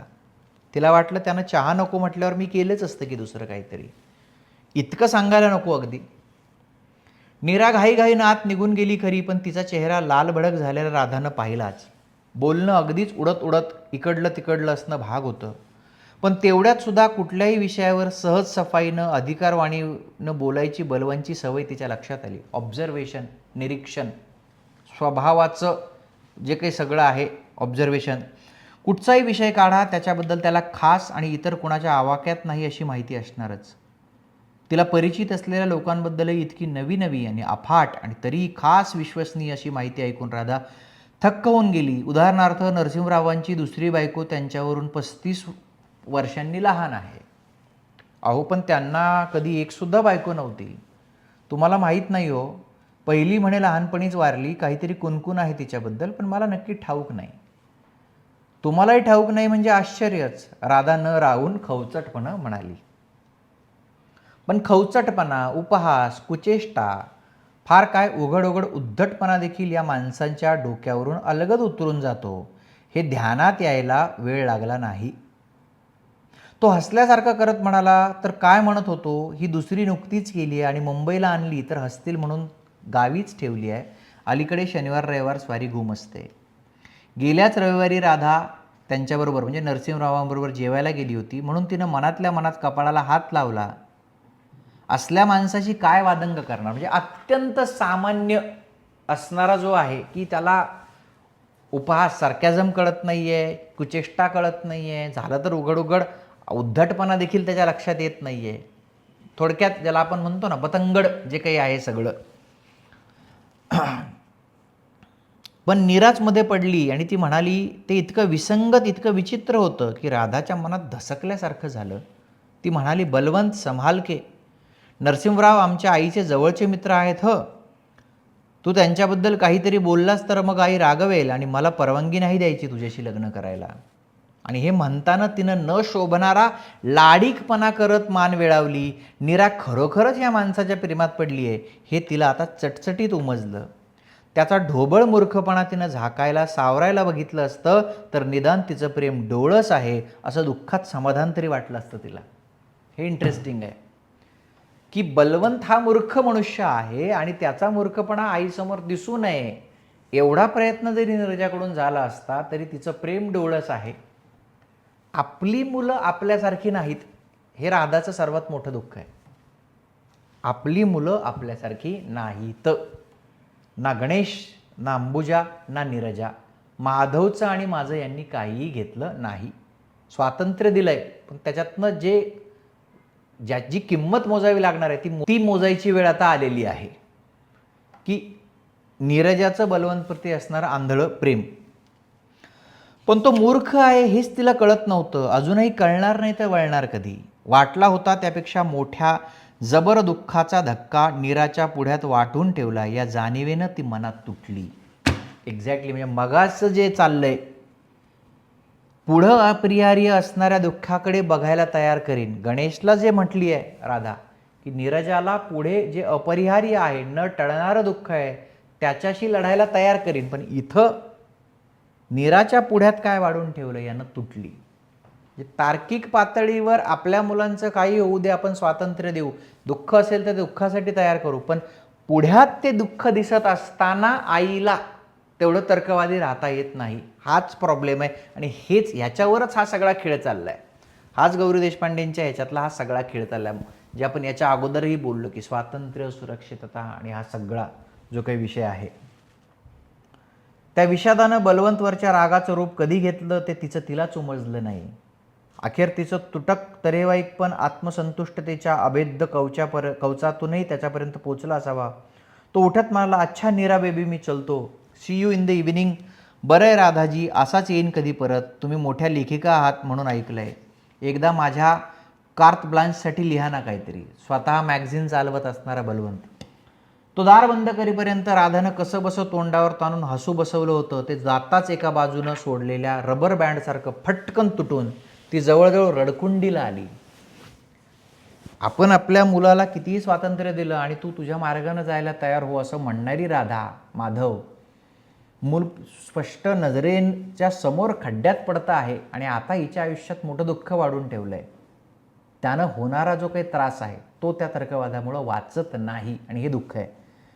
बाई ग, मला एकदा म्हणू देत तरी सगळं. न रागावता नुसतं ऐकून घे. धबधब्याकडे होडी घेऊन जाणाऱ्या माणसाला मदत न करण्या इतके तुझे पप्पा स्थितप्रज्ञ असले तरी मी नाही. माधवमध्ये तो पेशन्स आहे, माझ्यात तो नाही. तू नुसती ऐक. आई मूर्ख आहे, काही उपयोग नसतानाही बोलल्या वाचून राहवत नाही तिला असं म्हणून ऐक. आई, तू उगीच मनस्ताप करून घेऊ नकोस. इथला उकाडा, रपरपता पाऊस, बकाल वस्त्या, महागाई, तुझं एकटेपण या सगळ्या जशा न टाळता येण्याजोग्या गोष्टी समजून मुकाट त्यांना तोंड देतेस, तशीच माझं बलवंतवरचं प्रेम ही आणखी एक समज. त्याच्याविरुद्ध तू काय म्हणणार ते मला माहिती आहे. ते मी स्वतःला म्हटलेलं आहे. तू म्हणण्यानं त्याला आणखी काही जोर येणार आहे असं नाही. मग कशाला म्हणतेस? पण निरा डोळे उघडे ठेव. आणि हा सगळा आता इम्प्लिकेशनचा भाग आहे. म्हणजे हा जो एपिसोड आहे की ज्या प्रकारची म्हणजे जे आपण मगाशी जे वाचलं, मी परत ती मुलाखत वाचतो की ज्याला स्वतःला वाढायचं आहे त्याला ही किंमत देण्याची तयारी ठेवायला पाहिजे. की तयारी ठेवली आहे आणि वेळ जेव्हा किंमत देण्याची येते त्यावेळेला होणारी वेदना. मुलाखत काय आहे की मी किंमत द्यायला तयार आहे, होऊ दे माझ्या मुलीचं वाटोळ. पण ज्या वेळेला प्रत्यक्ष डोळ्यासमोर ते येतं आहे तेव्हा आतून जे वेदना जी सगळी तिला आहे ती त्याला धुमारे फुटणारच आहेत. ते थांबवता येणार नाही.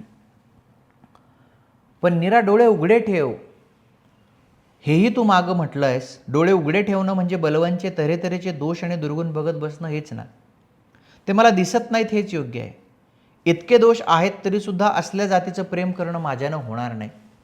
तो प्रेम नसतं, उपकार असतात, दान असतं ते. मला बलवंतमध्ये काही उणीव दिसत नाही. तू दाखवत बसू नकोस.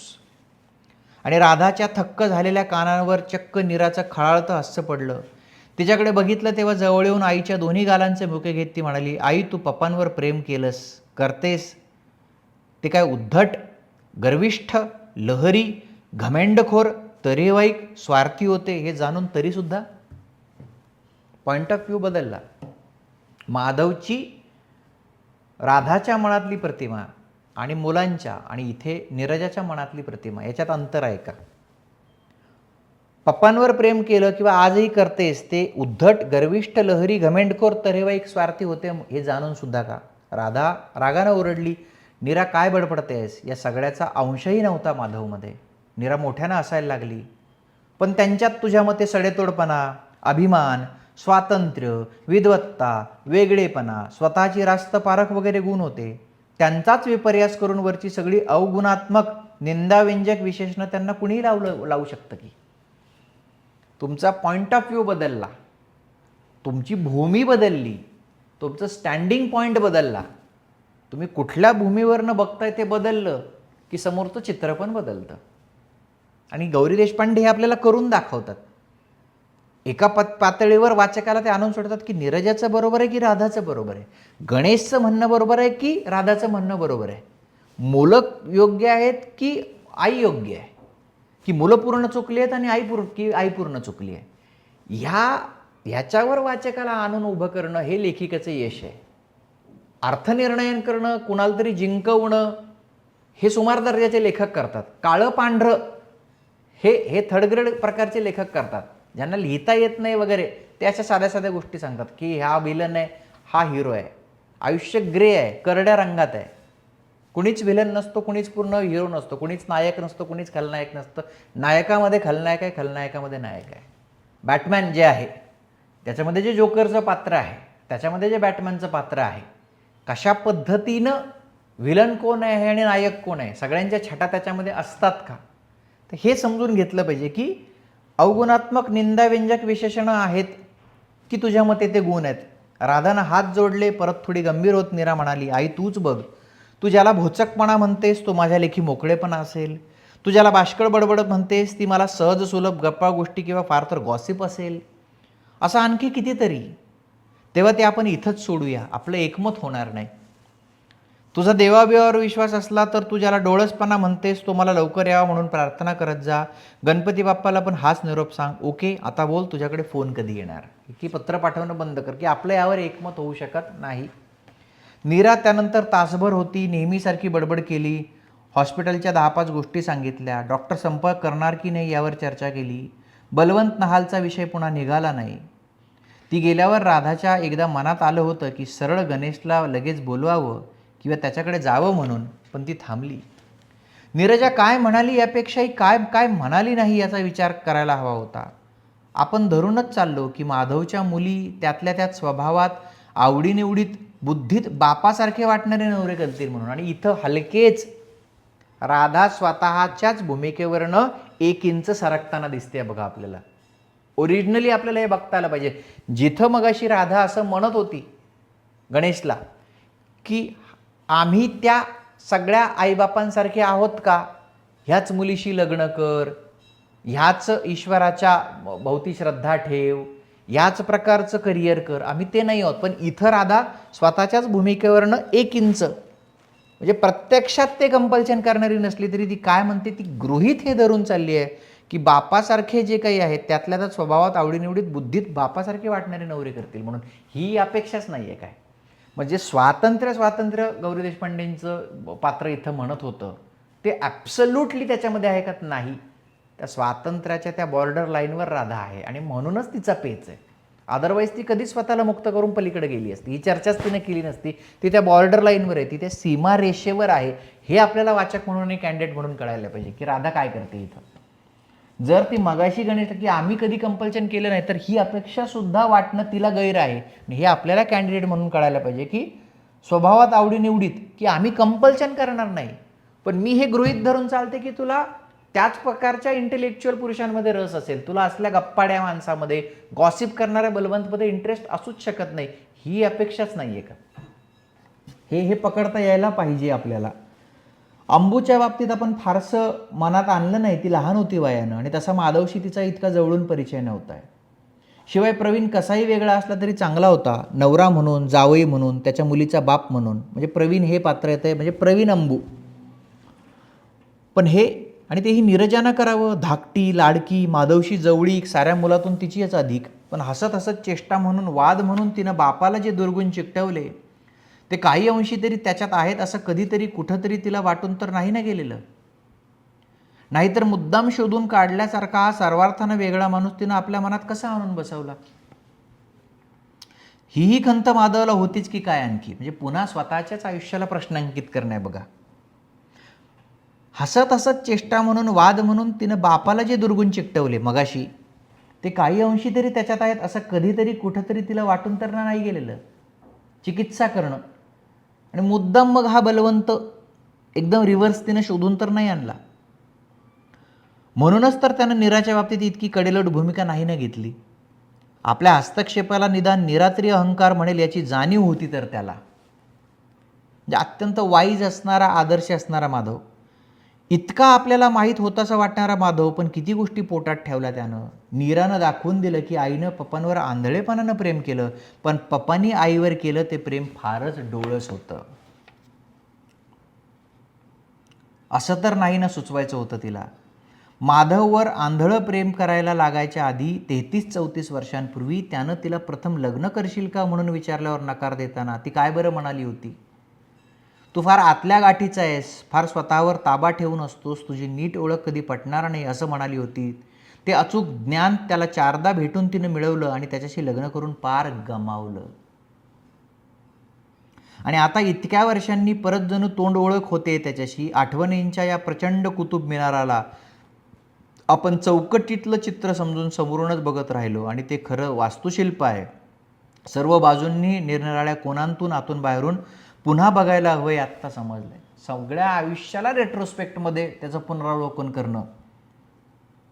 माधवचं आपल्यावर प्रेम होतं की नाही इतका मूलभूत प्रश्न जरी मूर्खासारखा विचारला नाही तरी ते होतं ते प्रेम काय होतं हे परत बघायला हवंच की. म्हणजे एक काही समीक्षकांच्या लेखामध्ये आपल्याला दिसतं की गौरी देशपांडेंच्या या नायिका या तसं बाहेरून बघितलं तर चांगल्या संसारात असतात, मग तरीही उदासीनता ही त्यांनी त्यांच्या सगळ्या इंटेलेक्च्युअलिझममधून घेतलेली आहे का? की एवढं रेट्रोस्पेक्ट करण्याची काही गरज आहे का? एवढं त्याचं सगळं सिंहावलोकन करण्याची गरज आहे का की ते माधवचं प्रेम नेमकं काय होतं? मग त्या ह्या सगळी परिस्थिती जाणीवपूर्वक क्रिएट करतायत का, असंही काही समीक्षकांचा आक्षेप जो आहे. इतक्या हजारो लाखो गोष्टींबद्दल माधव व आपण धोधो बडबडलो, पण एकदा त्याच्या झुलत्या खुर्चीत त्याला समोर बसवून विचारलं की नाही की अरे तुझं माझ्यावर काय प्रकारचं प्रेम आहे रे? 2च वर्षांमागं कुठल्या सिनेमाच्या अनुषंगानं चर्चा झाली, बर्गमॅनचा टच. पुन्हा सगळे संदर्भ येतात. बर्गमॅनचा टच बहुधा तेव्हा माधव सहज बोलावं तसं म्हणाला होता. बर्गमॅनला प्रेमाबद्दल खरं, खोल आणि सरळ काहीतरी कळालंय असं वाटून जातं. राधाला पटलं नाही. तिला मुळातच त्या सिनेमाचा गाभा कच्चा वाटला होता. तिने विचारलं म्हणजे काय? एकाच सिनेमावरून म्हणत नाही मी, पण यातही बघ, एका स्त्रीचा इथं स्त्री आहे, पण तो पुरुषही असू शकेल. अगदी आतला पिंड सर्व समृद्धीत सर्वतोपरी पूर्ण प्रेमजीवनातही स्पर्शासाठी किती भुकेला असतो हे दाखवलं त्यानं. तो स्पर्श काही केवळ अनितिमान विवाहबाह्य प्रेमाचा होता, एक्साइटिंग होता म्हणून तिला हवासा होता अशातला भाग नाही. पण समृद्ध प्रेमातही अस्पर्शित असा काही गाभा राहून जातो असं तर नाही म्हणायचं आहे त्याला. की काहीतरी एक असं उरतंच आणि तो गाभा कधीच कुठंच कोणाच्यानंच हाती लागत नाही. हेही बर्गमॅनला प्रेम या भावनेबद्दल काही मूलभूत म्हणायचं आहे. भावनांचा तो सर्व आविष्कारच कसा परस्पर विरोधी, परस्पर मारक पूरक थरांचा, गाठींचा, गुंत्यांचा बनलेला असतो हे सांगायचं आहे. कुणी त्या आतल्या गाभ्याला शोधत असतो, तर कुणी तो आतला गाभा कुणाच्या स्पर्शानं उकलेल त्याला शोधत असतो. प्रेमाबद्दल की आपल्या आत काय असतं आणि त्या गाभ्याला आपण ज्याच्यावर प्रेम करतो किंवा जी व्यक्ती आपल्यावर प्रेम करते त्या सगळ्या गाभ्याला 360 डिग्रीमध्ये स्पर्श होऊ शकतो का, हा खरा प्रश्न आहे. राधानं वादंग घातला, पण नेहमी वादाला तयार असणारा माधव या खेपेस आकस्मिकपणे चर्चा तोडून टाकत म्हणाला होता, प्रत्येक बाबतीत काय वाद घालायची सवय लागली आहे तुला, जपून ह, नाहीतर कजाक म्हातारी बनणार आहेस लवकर. त्यानं तोडून टाकलं. याचा राग तेवढा आला राधाला. दुसऱ्या दिवशी फरहद आला तेव्हा तिनं वाद परत उकरून काढला. माधव गप्पच होता. त्याचं फरहदचं या सिनेमाबद्दल काही बोलणं झालं असावं, कारण 1-2दा राधानं काहीतरी म्हटल्यावर एक भुवई उंचावून त्यानं फरहदकडे उपरोधानं पाहिलं. फरहदही थोडा अस्वस्थ वाटला, पण वाद पुढं नेत म्हणाला, राधा, बर्गमॅनचा सगळा कॅनन बघ, अगदी परवाचं scenes from a married life घे, त्याचा सगळा सूर प्रेम ही एक विध्वंसी भावना आहे असाच निघतो. निदान इथं आपण ज्याबद्दल वाद घालतोय ते प्रेम, टचमधल्याच त्या विवाहित जोडप्यानं गुणागोविंदानं 20 वर्ष संसार करणारं गुबगुबीत प्रेम नाही. बोलणारा फरहदच होता. त्याच्या तिच्यात कसलाच दुरावा नव्हता म्हणून राधा आडपडता न करता उद्गारली, हेच का त्याला प्रेमाबद्दल कळलेलं? खरं खोल काहीतरी. कमाल आहे. तुम्हाला हे खरं वाटलंच कसं? माझ्या आणि माधवच्या प्रेमानं किंवा तुझ्या आणि माझ्या प्रेमानं नाही तो आपल्या साऱ्यांचा विध्वंस केलाय. चर्चा जी आहे ती सगळी बौद्धिक पातळी की व्हॉट इज लव्ह. आता इथं बर्गमॅनचे सिनेमे, त्या टचसारखा सिनेमा, ह्याचे रेफरन्सेस आपल्याला माहीतच असले पाहिजेत असं नाही. पूर्वी मी देत असे, पण विद्यार्थी मग ते सिनेमे बघ, मग ते डाउनलोड कर, मग त्याच्यावर चर्चा कर, असल्या काहीतरी साईड ट्रॅकिंगला जातात. इथेच ते सोडून द्यायचं की एका सिनेमाच्या निमित्तानं प्रेम काय आहे याविषयीची चर्चा आहे. की ते डिस्ट्रक्शन आहे का, की सगळ्या गाभ्याला हात लावता येत नाही का, अशी सगळी ती चर्चा. म्हणूनच एवढंच आपल्याला ते बघायचे. जेव्हा आपलं खूप मास्टरी येईल याच्यावर तेव्हा आपण त्या सिनेमा आणि त्याच्याविषयी बोलू. पण तोपर्यंत तुम्ही UPSC देत असाल तर IAS होऊन गेलेलं असाल, MPSC देत असाल तर डेप्युटी कलेक्टर होऊन गेलेले असाल, त्याची गरज राहणार नाही. ते दोघे जण काही न बोलता गप्प बसले आणि कसा आपण वाद जिंकला या आनंदात ते हरून गप्प बसले. की तिच्यासमोर काही बोलायची त्यांना इच्छा नव्हती, तिला दुखवायचं नव्हतं म्हणून गप्प बसले. ते त्यावेळी तिनं मनाला विचारलं नव्हतं. ते जाणून घ्यायची इच्छा राधाला आज तीव्रपणे झाली. खरंच का माझ्या प्रेमानं माधवचा किंवा त्याच्या प्रेमानं माझा नाश झाला? डिस्ट्रक्शन ज्याला आपण म्हणतो, की त्या प्रेमानं आम्हा दोघांचा, की प्रेमामुळं एकाचा नाश होतो, की एकामुळं दुसऱ्याचा नाश होतो, की प्रेम नावाच्या संकल्पनेमुळं दोघांचा नाश होतो? माधव का काही सांगितलं नाहीस कधी समजावून? आपोआप मला समजेल म्हणून थांबलास, की आहे वेळ सांगायला म्हणून? तिला वाटलं होतं की शेवटच्या 1-1.5 वर्षातला त्याचा विषण्णपणा हार्ट अटॅक येऊन गेला म्हणून असेल, कुणी सांगावं, मुलांमुळं देखील असेल. पण कधी असं वाटलं नव्हतं की त्याला कारण असेल म्हणून. आत्ता तिला असं वाटलं की तीही त्याला कारण आहे की काय. या शंकेमुळं त्याच्या मनात जो खेद, जे दुःख होतं ते त्या विषादाच्या मागं होतं असं म्हणणं अधिक योग्य ठरेल. आपल्या आयुष्याचा एक मोठा आधार, एक मोठं जीवित लक्ष म्हणजे आपलं राधावरचं आणि तिचं आपल्यावरचं प्रेम, तेच आपल्याला हळूहळू दुरावतंय की काय असा विचार आल्यावर त्याच्या मनात दुःख विषादाचा केवढा गोंधळ उडाला असेल. आयुष्याच्या संध्याकाळी ज्याला आपण प्रेम मानलं, ज्या व्यक्तीसाठी आपण सर्व आयुष्य दिलं, त्या नात्यालाच प्रश्नांकित झाल्यामुळं निर्माण झालेला हा विषाद आहे का, आणि मग तोच विषाद माधवला गिळंकृत करणारा ठरला का. पण ही देखील अतिशयोक्ती होती, सूक्ष्म असमाधान, म्हणूनच भासलेली तळमळ इतक्या लख्खपणं त्याच्या मनात अवतरली नसणार. बर्गमाननं दाखवलेलंच आपल्याला भासून गेलं. या पुनर्प्रत्ययाच्या आनंदात त्यानं जरा जाणून बुनून अधिकच उत्साहानं त्याची कास धरली असणार. स्वतःच उगाच आसूड ओढून काय फायदा. या टोकाहून त्या टोकाला जाऊ न देण्याबद्दल राधानं स्वतःला बजावलं. माधवच्या मनात कडूपणा, नाराजी, दुश्वास पुष्कळांच्याबद्दल होता, पण तिच्याबद्दल कधीही नव्हता, ही तिची खात्री होती. चेक करत राहणं जे आहे, शेवटी त्याच्या बऱ्याचशा शब्दातून, हालचालीतून, कृत्यातून तिच्याबद्दल व्यक्त होणारी कणव ही काही त्याला लागलेल्या मृत्यूच्या चाहुलीतूनच फक्त निर्माण झालेली नव्हती. इतकं मात्र खरं, हे तिला आता कबूल करावंच लागलं. पण तरीही ती भावना काही तुच्छता मिश्रित दयाळूपणातून नव्हती उद्भवली, तीही प्रेमातूनच. नीरजा म्हणाली तशा डोळस प्रेमातून फार तर, आणि आपलं म्हणणं याही बाबतीत तिनं अपुरं सोडलं होतं का. पुन्हा पुन्हा निरीक्षणाच्या भिंगाखाली स्वतःला घेणं, माधवला घेणं आणि आपल्या पूर्वायुष्याला घेणं. जो डोळस प्रेम करतो त्याच्याकडे थोडासा वरचष्मा येतोच, पण म्हणून काय माधवनं आपल्याला प्रेमाचं दान केलं असं म्हणायचंय नीराला. मुळीच खरं नाही ते. तिला दोन्ही हातांनी ओढून मिठीत घेऊन असणारा माधव, बर्फात हिवाळ्यात फेरीबोटीच्या पुढ्यातच जागा मिळाल्यावर तिला कुशीत घेऊन ऊब आणायला बघणारा माधव, त्याला स्कीइंग शिकता येईना म्हणून ती हसायला लागल्यावर चिडून तिला बर्फाचे गोळे मागणारा माधव, आपलं दोघांचं वजन सारखंच आहे तेव्हा तूही एक बॅग उचलून घेतली पाहिजेस हे तिला ठणकावून तिची लंडनच्या पडत्या बर्फात फरफट करणारा माधव, बियर तळघरात भला मोठा बियरचा मग तिला बियर चढते हे माहीत असून अट्टहासानं पाजून ती भयानक जिंकल्यावर एकदा जिंकल्याखेरीज जिंकण्याच्या नावानं माणूस कानाला खडा लावून घेत नाही हे वर ऐकणारा माधव. माधवची वेगवेगळी रूपं. म्हणजे इथं काय होतंय तुम्ही बघा की एक भावनाशील किंवा भावनेच्या आहारी जाऊन केलेलं प्रेम आणि त्या प्रेमातनं दिसलेली माधवची वेगवेगळी रूपं.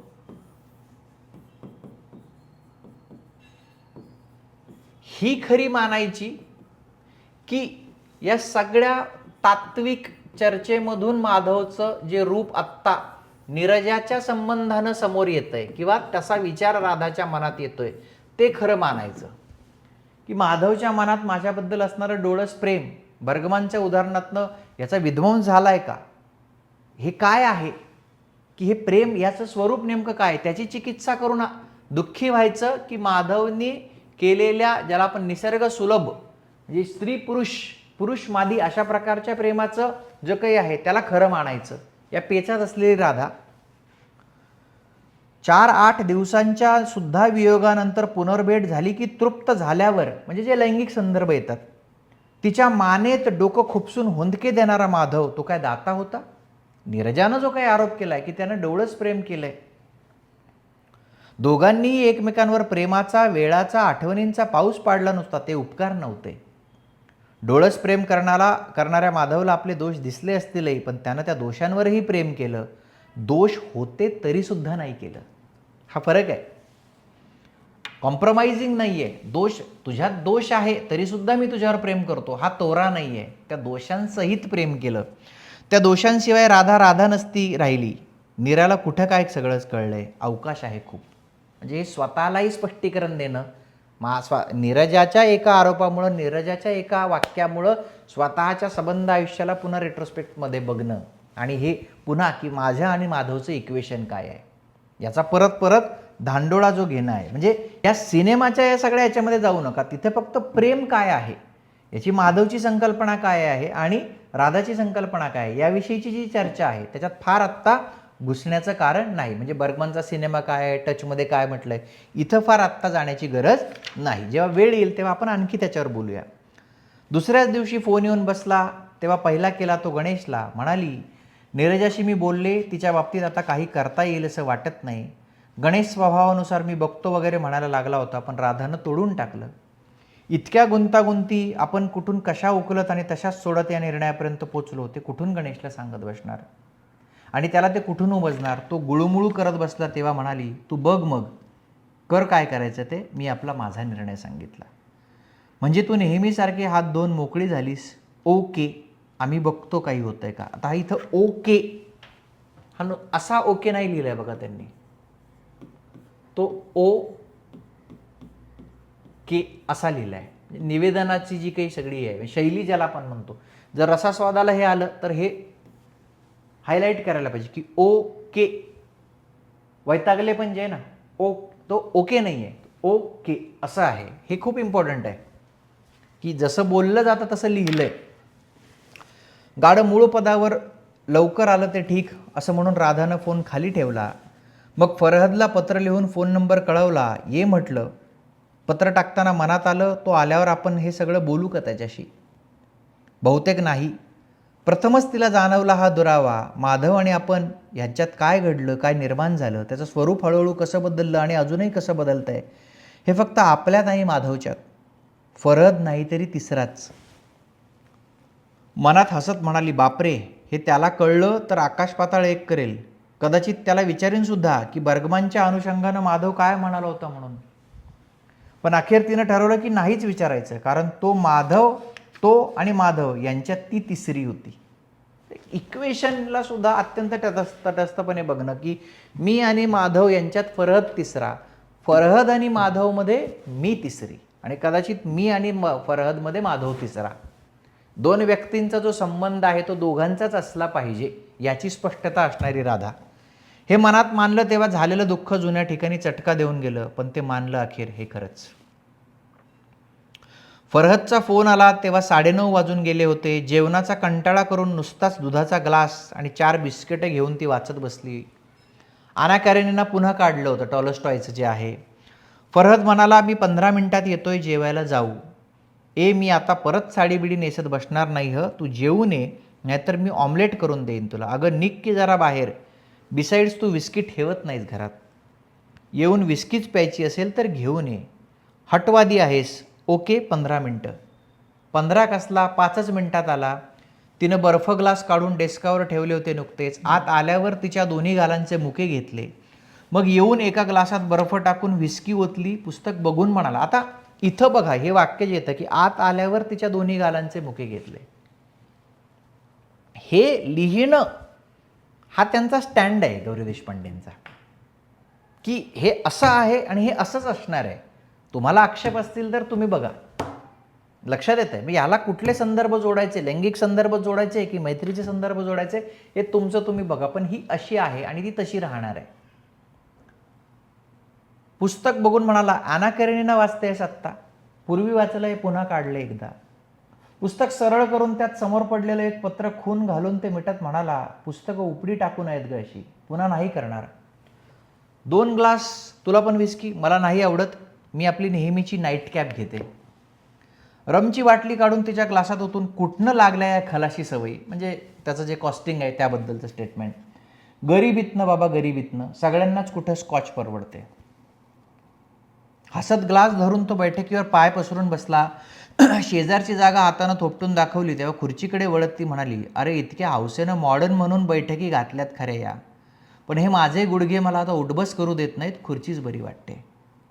अगं ये ग, उचलून उभी करीन मग तर झालं. हसत हसत तीही खाली बसली. आज मी येणारच हे विसरलीस? अरे आज काय विशेष? तुझा वाढदिवस तर नाही ना? आज तुझ्या लग्नाचा वाढदिवस आहे. चमकून तिने कॅलेंडरकडे पाहिलं. खरंच? बघ विसरलीस ना, माधव नाही म्हणून मीच प्रेझेंट आणलंय. खिशातून लहानसं पुडकं काढून दिलं त्यानं. आत नाजूक नक्षीकामाची चांदीची लहानशी डबी. Farhad, how kind of you. Not kind, my intention are strictly dishonourable. Radha, लग्न कर माझ्याशी. ते साध्या भाषेमध्ये प्रपोज ज्याला आपण म्हणतो की लग्न कर माझ्याशी, डोंट बी सिली. आता काय लग्न करायचं वय आहे माझं आहे तर मग तुझंही, पुरुषांचं वेगळं. आता डोंट बी सिली म्हणायची माझी पाळी. खरंच अरे बघ भेट आणलीस ती ही पिल बॉक्स गोळ्या ज्या आहेत आपण, म्हणजे तऱ्हेतऱ्हेच्या औषधी गोळ्या खात मी आता मरणाची वाट बघायची. राधा चेष्टा नाही करीत, सिरियसली 20 वर्षांमागं मी जवळजवळ तुझा प्रियकर झालो होतो. थांब, मध्ये बोलू नकोस. 20 वर्षांमागं माधवच्या तू पूर्ण गोरफटलेली असतानाही आपल्यात इतकं आकर्षण, इतकी जवळीक निर्माण झाली होती. तू पाऊल मागे घेतलंस आणि मी पुढं टाकलं नाही, पण ते अंतर राखूनही आपली जवळीक कायम राहिली. माधव तर मला एकदा म्हणालाही होता, फार थोडक्यात येऊन निभावलं ते म्हणून. माधवनं राधा आणि फरहदच्या संबंधांविषयी किंवा इक्वेशनविषयी इतक्या समंजस पद्धतीने बोलणं, आणि म्हणूनच त्या म्हणतात की मुलाखतीमध्ये की तुमच्या साहित्यातले कथांमधले पुरुष हे आदर्श आहेत, समंजस आहेत, आणि ते इतके कसे. तर मुळात गौरी देशपांडे म्हणतात की त्यांनी तितकंच समंजस असणं गरजेचं आहे. राधानं एक पाऊल मागं टाकणं आणि फरहदनं एक पाऊल पुढे न नेणं, या सीमारेषेवर दोघांनी थांबणं आणि याला माधवनं तटस्थपणे बघणं, या सगळ्यांकडे तुम्ही जर पुरुषी तुमच्या जुनाट या विचाराने बघत असाल तर तुम्हाला कधीही राधा, माधव, फरहद, गौरी देशपांडे, स्त्री पुरुष संबंध याची डेप्थ कळणार नाही. तुम्ही जर त्या कमिटमेंट नावाच्या संकल्पनेला जुन्या रिजिड धारणेतनं बघत असाल तर तुम्ही तुमच्या त्या डबल स्टँडर्डच्या ह्याच्यातनं ते बघत असाल, कारण ते खोटारडेपणा जो आहे तो सगळा, तर मग हे टेक्स्ट तुमच्या आवाक्याच्या पलीकडे जातं. माधव म्हणाला होता तुला, तुझ्या माझ्यात आहे त्याच्यापेक्षा जास्तच त्याच्या माझ्यात होती जवळीक, समजलीस. काय केलं असतं त्यानं, आय वंडर. राधा अर्धवट स्वतःशी पुटपुटली.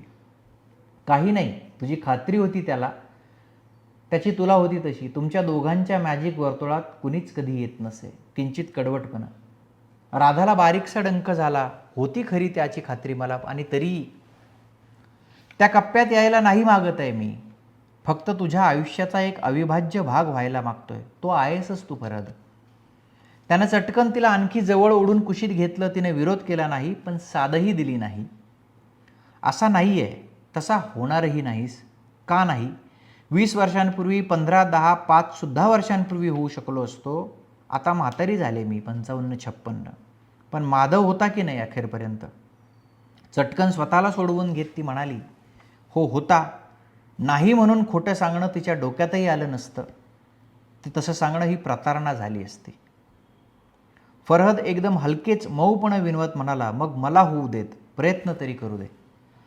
त्यानं दांडगाई केली असती तर तिला अवसान आलं असतं, पण त्याचा नरमाईचा अजिजीचा सूर ऐकून तिचे डोळे भरून आले.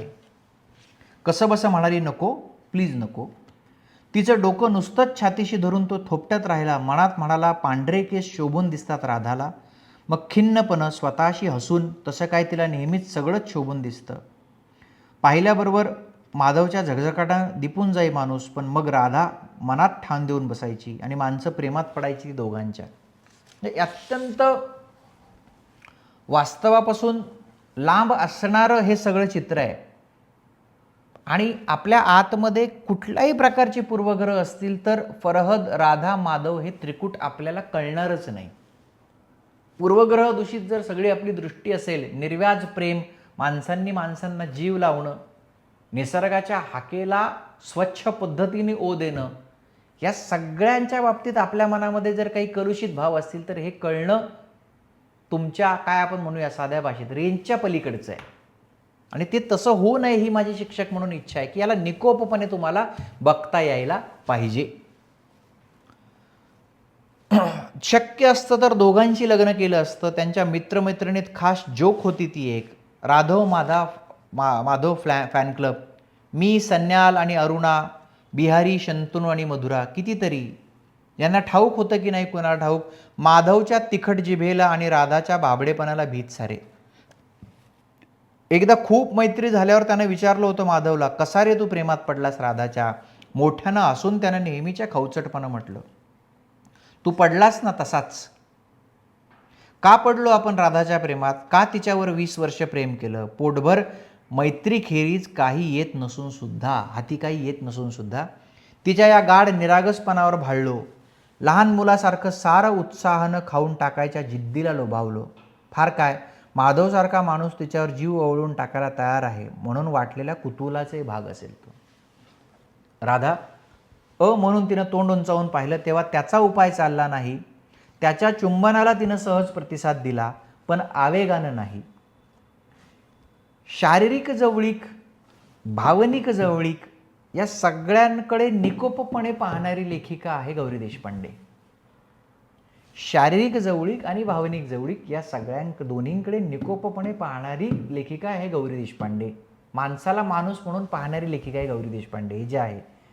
पण आवेगानं नाही. आणि जिथे काहीतरी मिझोजिनिस्ट शब्द येतात की चारित्र्यहीन, वाईट चालीची, अशा प्रकारच्या संस्कारात वाढलेल्या लोकांना हे झेपणारं नाही. ह्याच्यातनं काहीतरी मग या स्त्रिया अशाच वागतात, यांचे मल्टिपल संबंध आहेत असं सुद्धा कधी कधी लेखनात तुमच्या येऊन जातं. मी पेपर चेक करतो तेव्हा ते येतं. तर ते तसं होऊ देऊ नका. त्याला दूर करून फार दांडगाई करू नकोस. बरेचसे दात खोटेच आहेत माझे आणि माझेही. आता छान तिथं बैस टेप लाव कसली तरी, मी ऑमलेट करून आणते ॲनिव्हर्सरी स्पेशल. मग नेहमीसारखं ती दोघं जेवली. त्याला आवडतं ती मॅकेडोनियन लोकगीतं त्यांनी ऐकली. जेवणानंतर कॉफी पिऊन तो म्हणाला, टेल मी, जायच्या आधी सांग, फरहद तुम्हाला किती जवळचा, तू यावंस, बसावंस, बोलावंस, माझ्यावर प्रेम करावंस, याच्यात होतो तितका आनंद मला आता क्वचित दुसऱ्या कशानं होतो. पण मी तुझ्याशी लग्न करणार नाही म्हटल्यावर तू तोंड फिरवून निघून जाणार असलास तर तेही पत्करायला हवं. This is Radha, this is Gauri Deshpande. जर मी तुझ्याशी लग्न करायला नकार दिलास आणि तू तोंड फिरवून निघून जाणार असशील तर तेही मी पत्करायला हवं. कारण स्वतःशी अत्यंत प्रामाणिक असणारी पात्र आहे ती. मला इच्छा आहे, आशा आहे की तू असाच कधी येशील. मी तुला फुकट गळाला लावून नाही ठेवत. स्पष्ट सांगते की आहेस, याहून तू जवळता होण्याची मला शक्यता दिसत नाही. कधी वाटलंच मला तर तसं होऊन देईनही. ओके. तिच्या केसांची पुढची एक बट अजून काळीभोर होती आणि ती गळून येऊन तिच्या डोळ्यांवर घसरली होती. ती हातानं मागं सारत तो म्हणाला, ओके, आणि त्यानं मोठा सुस्कारा सोडला. तिनं हसून चिडवलं, गरीब बिचारा फरहद, श्रीमंत साठेबाज राधा, गुड नाईट लव, गुड नाईट. आणि आता शेवटच्या भागाकडं आपण आलेलो आहोत. जे काही एक एक पान गळावया जे शीर्षक आहे तिकडे जो सगळा प्रवास आहे की आता सगळी पात्र रंगवून झाली आहे, सगळी इक्वेशन्स सांगून झाली आहे. माधवच्या मृत्यू पश्चात सगळ्या जीवनाचा धांडोळा घेऊन झाला आहे. प्रेम म्हणजे काय, नातं म्हणजे काय, लग्न म्हणजे काय, मुलं म्हणजे काय, स्वातंत्र्य काय आहे, किंमत काय आहे, काय झालंय. आणि आता ह्याच्याकडं जे त्याच्यातनं तयार झालंय, जे बाय प्रोडक्ट आता बनलंय, ज्या भावना निर्माण झाल्यात, त्या भागाकडे आपण आता आलेलो आहोत, शेवटाकडे. दार लावून आना करेनीना परत उचलायला ती डेस्कापाशी गेली आणि डोळ्यांवर 40 चढवल्यावर चष्मा ते पुन्हा उपडे टाकून तिथल्याच खुर्शीत बसली. डेस्काच्या गुळगुळीत लाकडावर हात फिरवत, त्याच्या कडेची कोरीव नक्षी कुरवाळत, त्याच्या नाजूकशा इटुकल्या ड्रॉवरांच्या चिटुकल्या कड्यांशी खेळत, बोटांना मध्येच ती डबी लागली. तिच्यावरच्या जाळीदार नक्षीचंही तिच्या बोटांनी कौतुक केलं. पण तिचं लक्ष भिरभरत होतं. आठवला 20 वर्षांपूर्वी प्रथम पाहिला तो फरहद, मोठ्या पारशी नाकाचा, तेव्हाही जरासा टक्कल पडू लागलेला, अत्यंत गोड हसणारा, भला मोठा थोरला फरहद. त्याच्या त्या प्रचंड मुठीत आणि प्रचंड मिठीत बिटुकलंसं व्हायोलिन पकडून त्याला गोड स्वर काढायला आळवायचा. एखाद्या दिवशी मूड जमला नाही की टाकून द्यायचा, म्हणायचा, कोळी नाही नुसती, काय भांडते, जर आमच्या राधासारखा गोड सूर काढणं. पाश्चिमात्य संगीताची गोडी त्यानंच लावली तिला. माधव ते ऐकायचा, या दोघांचा आग्रह म्हणून.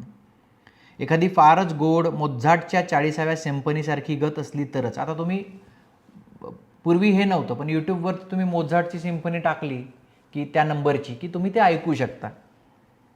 एरवी सगळ्या कार्यक्रमात ही दोघंच, गाण्याबरोबर आणखी काही सूर जमले कुठं कुठं. इतर लोकांनी कोण करून विचारावं असे फारसे प्रसिद्ध न पावलेले पण नियतकालिकातून लक्षात राहिलेले कवी युअर्ट, सिम्सन, नाचण्यासाठी डिस्को, रस्त्यात उभं राहून अरबट चरबट खाणं. राधा माधव अगदी एका उंचीचे, एका बांध्याचे म्हणावे इतपत सारखे होते आकाराला.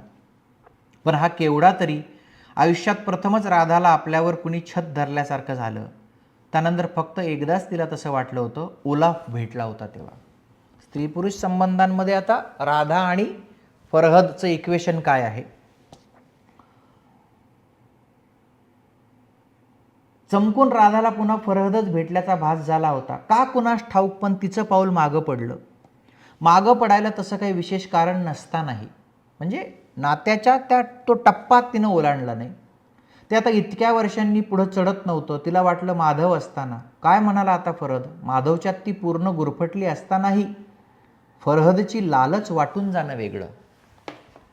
कमिटमेंटबद्दलचं काहीतरी एक इथं येतं ॲनालिसिस, की माधवमध्ये पूर्ण गुंतलेली असतानाही फरहदबद्दलची लालच वाटून जाणं हे खरं आहे. हे खरं आहे की एका व्यक्ती जे आहे की ना, की गाभ्याला पूर्ण हात घालता न येणं, तसा हात एकाच व्यक्तीला त्या गाभ्याला हात घालता येतो का? प्रेम नावाची गोष्ट काय असते?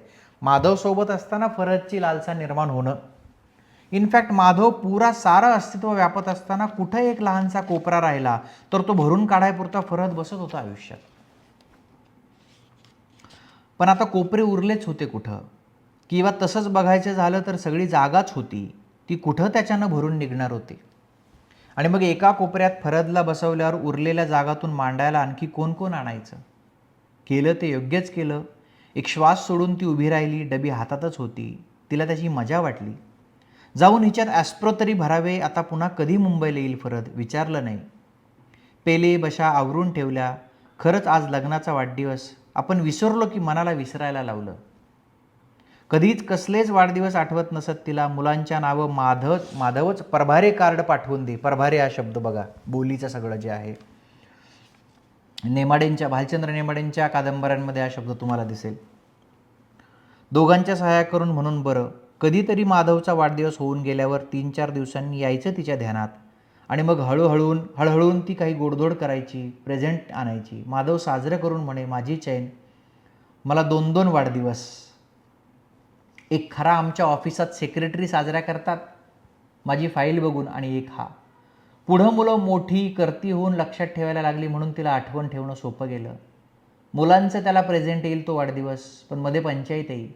अखेर बढत्या मिळत तो स्वतःची सेक्रेटरी असण्या इतका थोर झाला, तेव्हा तिनं आपल्याला आठवण द्यायचं काम सेक्रेटरीवर टाकलं ते जर्मनीपर्यंत. मग तिथं त्याची सेक्रेटरी होती हिल्डा आल्डरमान. हिल्डा आल्डरमान म्हणजे स्त्री पुरुष संबंधांमध्ये आता माधव आणि त्याची सेक्रेटरी असलेली हिल्डा. काय काय प्रकारचे स्त्री पुरुष संबंध येत आहेत. सेक्रेटरी असलेली हिल्डा, जर्मन. जायच्या आधी सुमारे वर्षभर माधवला लहानसा हार्ट अटॅक येऊन गेला होता. तेव्हा त्यानं 10 दिवस रजा काढली होती. पडून राहायला सांगितलं होतं डॉक्टरांनी. तेव्हा तो निखळ साऱ्यापासून दूर अगदी मोकळा तिच्या वाट्याला आला होता. ती इकडे तिकडे काही करत असली की हातातलं पुस्तक दूर ठेवून म्हणायचा, काय करते आहेस, ये ना तूही. प्रथम तिला वाटलं काय उगीच काही झालं नसताना दिवसाढवळ्या लोळत पडायचं बिछाण्यात. पण मग म्हणाली, काय झालं पडलं तर. नेहमीसारखी त्याच्या खांद्यात हनुवटी रोवून ती उपडी निजली, एक हात त्याच्या भोवती. त्याने विचारलं, एक सांगू. त्याचा चेहरा दिसत नसला तरी त्याच्या स्वरावरून तो हसतोय हे ते तिनं ताडलं. म्हणाली, हं, तुझी हनुवटी ॲलिसच्या डचेससारखी आहे, टोकीदार. काय टोचते आता सांग. And the moral of that is. तिला पण हसायला आलं. तिला आणखी हनुवटी टोचून शिवाय गुदगुल्या व्हाव्यात म्हणून त्याच्या कानात तिनं फुंकरही मारली. खदाखदा हसत तिला चुकवत तो म्हणाला, राधा, संपूर्ण विश्रांती घ्यायला सांगितले डॉक्टरांनी. तुला, मला नाही, तू घे आपला विश्रांती. आणि दोन्ही हातांनी त्याचं तोंड पकडून सापडेल तिथे त्याच्यावर चुंबनाचा भडीमार केला तिनं. मग सोडून देऊन एका कोपऱ्यावर रेलून त्याच्याकडे बघत म्हटलं, काय मला खुळीला वेड आहे तुझं माधव अजून. चित्रण जे काही आहे ते सगळ्या प्रकारचं चित्रण आहे. जरासं हसत पण जरासं खेदानंही त्याने विचारलं, मग काय करशील मी मेल्यावर. पण गंभीर व्हायला नकार देत ती म्हणाली, जाईन दुसऱ्या कोणाचा हात धरून. अजून उतरले नाहीये मी इतकी. कुणाचा? फरहद, बिहारी. नकळत तिचा चेहरा लाल भडक झाला. मग मोठ्यानं हसत तो म्हणाला, काय पकडलंय, tell me, is there really. पण त्याला तटकन तोडून दूर होत ती म्हणाली, माधव, वाटणं वेगळं आणि करणं वेगळं. आणि हिल्डाची आठवण येऊन ती चटकन गप्प झाली. म्हणजे हिल्डा आणि माधवचे असणारे संबंध याची सूचकता आहे की वाटणं वेगळं आणि करणं वेगळं.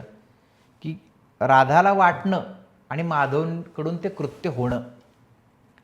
पण तिला परत खाली आणल्यावर तो सॉरी ओढून म्हणाला, आय एम सॉरी. इतकी आपली मारामारी झाली पण सॉरी म्हणायचं राहूनच गेलं. पुरे ते 23 वर्ष होत आली, कशाला पुन्हा काढायचं. पण खरं तर आपण ते कधी काढलंच नव्हतो, नुसतं भांडलो मात्र आणि मार खाल्ला मी तुझ्या हातचा.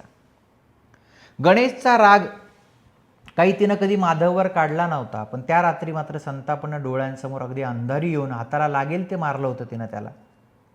शेवटी हात थकल्यावर रडत रडत ती जमिनीवर बसली तेव्हा तोही तिच्या शेजारी बसला होता. चुकून माकून बरोबर लागलेल्या एखाद्या वस्तूचे, नखांचे, तिच्या हातांचे वन त्याच्या अंगभर दिसत होते. त्यानंतर दोघं रडता रडता कधीतरी एकमेकांना धरून जमिनीवरच झोपी गेली. उन्हाळा होता म्हणून बरं, नाहीतर गारठलीच असती. दुसऱ्या दिवशी मिळेल त्या विमानानं ती परत हिंदुस्थानात आली होती, नाहीतरी 15-20 दिवसात निघणारच होती मुलांच्या सुट्ट्यांसाठी. मग माधव तिला भेटला 2 महिन्यांनी नव्या ठिकाणी रोममध्ये. रोममध्येच जन्मली नीरजा, अंबूनंतर 10 वर्षांनी. जखम बुजायला तसं म्हटलं तर वेळ लागला, पण माधवचं तिला वेळ होतं हेच खरं. म्हणजे माधवकडनं पाय घसरण्याची जी कृती आहे ती, त्या वेळेपासून माधव आणि इतर स्त्रिया हा विषय तिनं कुलूपबंद करून टाकला आणि किल्ली फेकून दिली. आपल्याला कर्तव्य नाही, आपल्याला माहीतही नाही.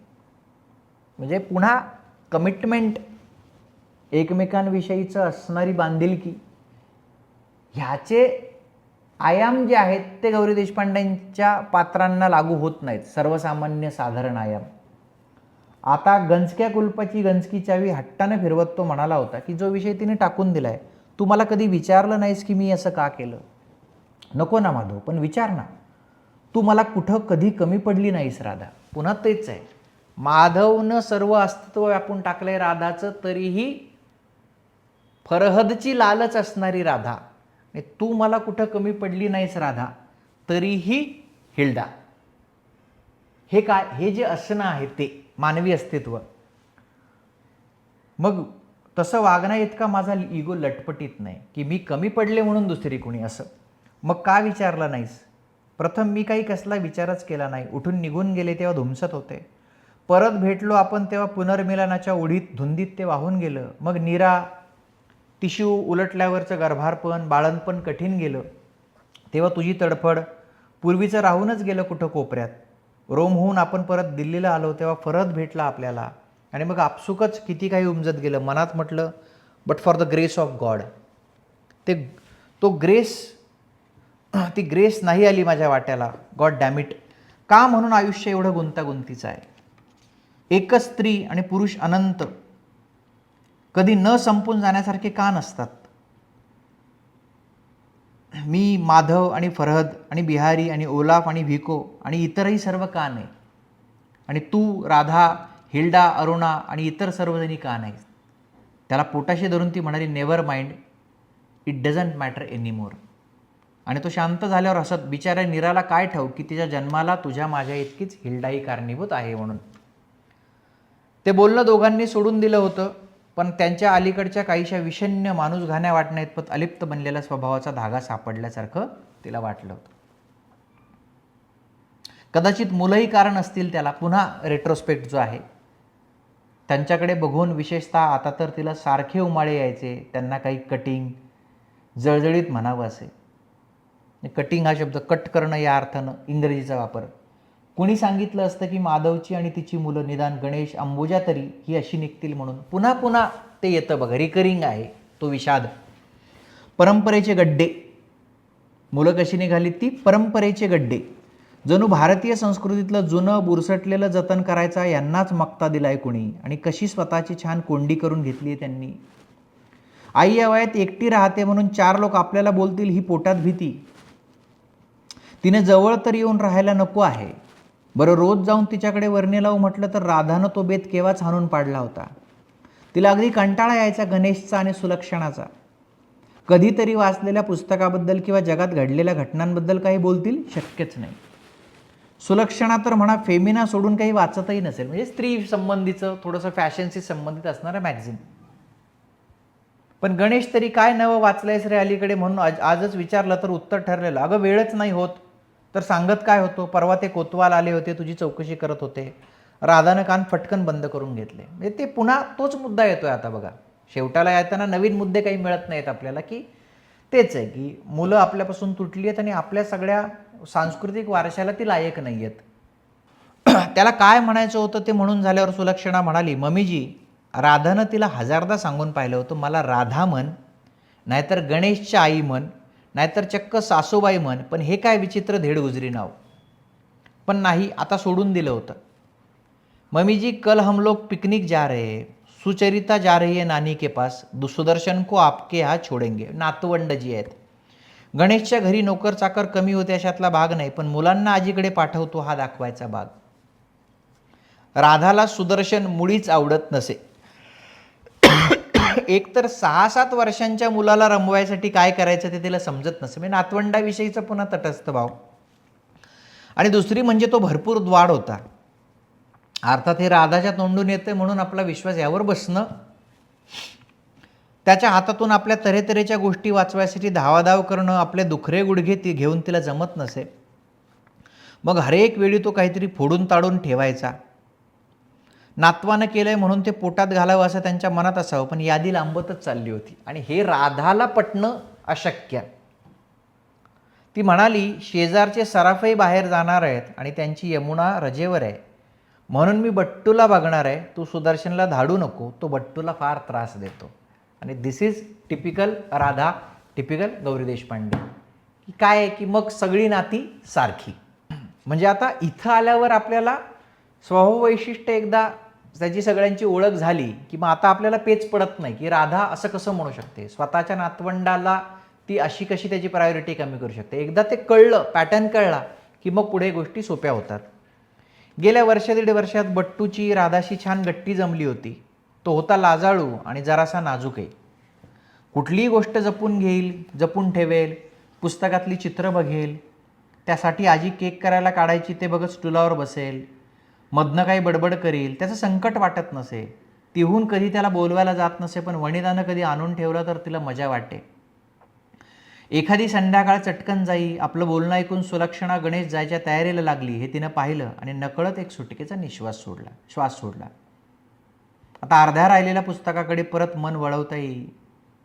लिफ्टमध्ये नवरा बायकोचं काय बोलणं होईल तिला माहीत होतं. सुलक्षणा म्हणेल, स्वतःच्या रक्ताच्या नातवाहून परकी पोर जवळची झाली यांना. जे तुमच्यातलेही बरेच लोक म्हणतील, पण आता अर्थात राधाला तुम्ही ओळखत असल्यामुळे हे होणार नाही अशी मी अपेक्षा करतो. आणि गणेश म्हणेल, आई पहिल्यापासून कोल्डच आहे, तरी पप्पांना ओळखत नव्हतीस तू फारशी. ते म्हणजे कहर. ही लौकिकासाठी तरी आपल्याला तोडत नाही. त्यांनी पहिल्या भेटीत सांगितलं असतं, गणेश मला बाबा तुमच्याशी काय बोलावं कळत नाही, why do you bother to come and see me, येऊच नका. कमाल आहे, इतकी कशी अननॅचरल असतात माणसं. म्हणजे सामान्य असणं जे आहे सुलक्षणाचं, की अननॅचरल वाटणं जे आहे. 4 लोक करतात त्याच्याविरुद्ध आपण काही केलं की आपण थोर असं त्यांना वाटतं. म्हणजे तेच अंबोजाचा रसास्वाद दिला, गणेशचा रसास्वाद दिला, त्याला जोडूनच हे वाक्य. तेवढ्यातच थोरपणा मिळवायचा असलं तर मिळवू देत बापडे, आपण कशाला आड्या. राधाला हसू आलं. उद्या टेलिफोनवरून अंबूशी होईलच याचा सारा किस, आणि मग साऱ्यांची मतं जुळून किसाचा अगदी गोड साखरंबा होईल. माधवनं कधी कधी इम्पेशंटली म्हणा, खवचटपणानं म्हणा, नाहीतर उपासानं म्हणा, काहीतरी बोलून गणेशला दुखवलं होतं हे राधाला ठाऊक होतं. पण ती बापलेकांच्या भानगडीत पडत नसे. गणेशबद्दल बापाच्या तशा काही आकांक्षा होता अशातलाही भाग नव्हता. पण त्याला आपलं तारुण्य आठवे, त्यातला उत्साह, चिकित्सा, जिज्ञासा, महत्वाकांक्षा, प्रणय, धावाधाव, गडबड, धांदल, भटकंती सारच. एकदाच कधीतरी अनपेक्षित कडवटपणा म्हणाला होता तो, गणेश माझा बाप की मी त्याचा. पण पुन्हा मुद्दा आपला तोच आता रिपीट होतो की एकदा तुम्ही स्वातंत्र्य दिलं की मग आता तुमच्याकडे याची कुठलीही चावी राहत नाही. पण तोच म्हणाला होता शिवाय पुढं की मुलं 10-12 वर्षांची असल्यापासून हॉस्टेलातून राहिली, सुट्ट्यात काय ती भेटली, त्यांच्यावर इतर 4 लोकांनीच संस्कार अधिक केले. आणि आपल्यासारखा किंवा आपल्याला हवा होता तसा नाही निघाला गणेश, म्हणून त्यांचं काय वाकडं झालं होतं. शिवाय मुलगे बायकोचेच. बघता बघता सुलक्षणाची सारी मतं, विचार, आचार त्यांना आपलेसे केले होते. सुदर्शन झाला तेव्हा राधा माधव झांबियात होते. पत्रात नाव वाचून माधवनं भुवया उंचावल्या. म्हटलं हा अनुप्रास साधायला सोपा. अनुप्रास जो काही आहे अलंकार. आता काय गणेशला डझनावरी पोरं होऊ द्या, नावानं तोटा नाही. सुस्मिता, सुकल्याण, सुजाता, सुफला, सुलक्षणा जे आहे आणि तो सुदर्शन. सुचरिता झाली तेव्हा दुर्दैवानं ते हिंदुस्थानात नव्हे तर मुंबईतही होते. म्हणजे स्वतःची मुलं ही इतक्या वाईट पद्धतीनं घडावीत की त्यांच्या सहवासच तो जो आहे तो सफरिंग सारखा होतोय. तेव्हा पार्टीला जायला लागलं. नाव सुचरिता म्हणून मोठ्या अभिमानानं गणेशनं सांगितल्याबरोबर काहीही पोच न ठेवता माधव मोठ्यानं हसला होता. की असं असतं ना की भाऊ बहिणींची नावं आईच्या नावावरनं ठेवणं, वडिलांच्या नावावरनं ठेवणं, बहीण भावंडांची नावं एकाच अक्षरानं सुरू करणं, ह्यातला जो खास मध्यमवर्गीय सगळा प्रकार आहे याची चीड असणारे माधव आणि राधा. आताही राधाच्या ओठांच्या कोपऱ्यात थोडी मुरड पडली. उपडं ठेवलेलं पुस्तक उचललं. उचलताना स्वतःला बजावलं, पुन्हा ठेवलं सुपडं. निश्चय केला आहेस ना खून घालीन म्हणून. बाहेर नजर टाकली तो मृग बुडायला आला होता. हिवाळा आलाच म्हणायचा. दिवाळी झाल्यानंतर काय तो मुंबईचा तोकडा हिवाळा. स्वीडनमध्ये पाहावं झाडांना पानं येतात की नाही असं वाटलं असतं एव्हाना. आणि सूर्य म्हणजे काय ते विचारायची पाळी आली असती. तिथंच लागली तिच्या दुडघ्यांना ही सांधेदुखी. नकळत वाचायच्या चष्म्यात अडकून आसवं गळत होती. गळू देत बापडी.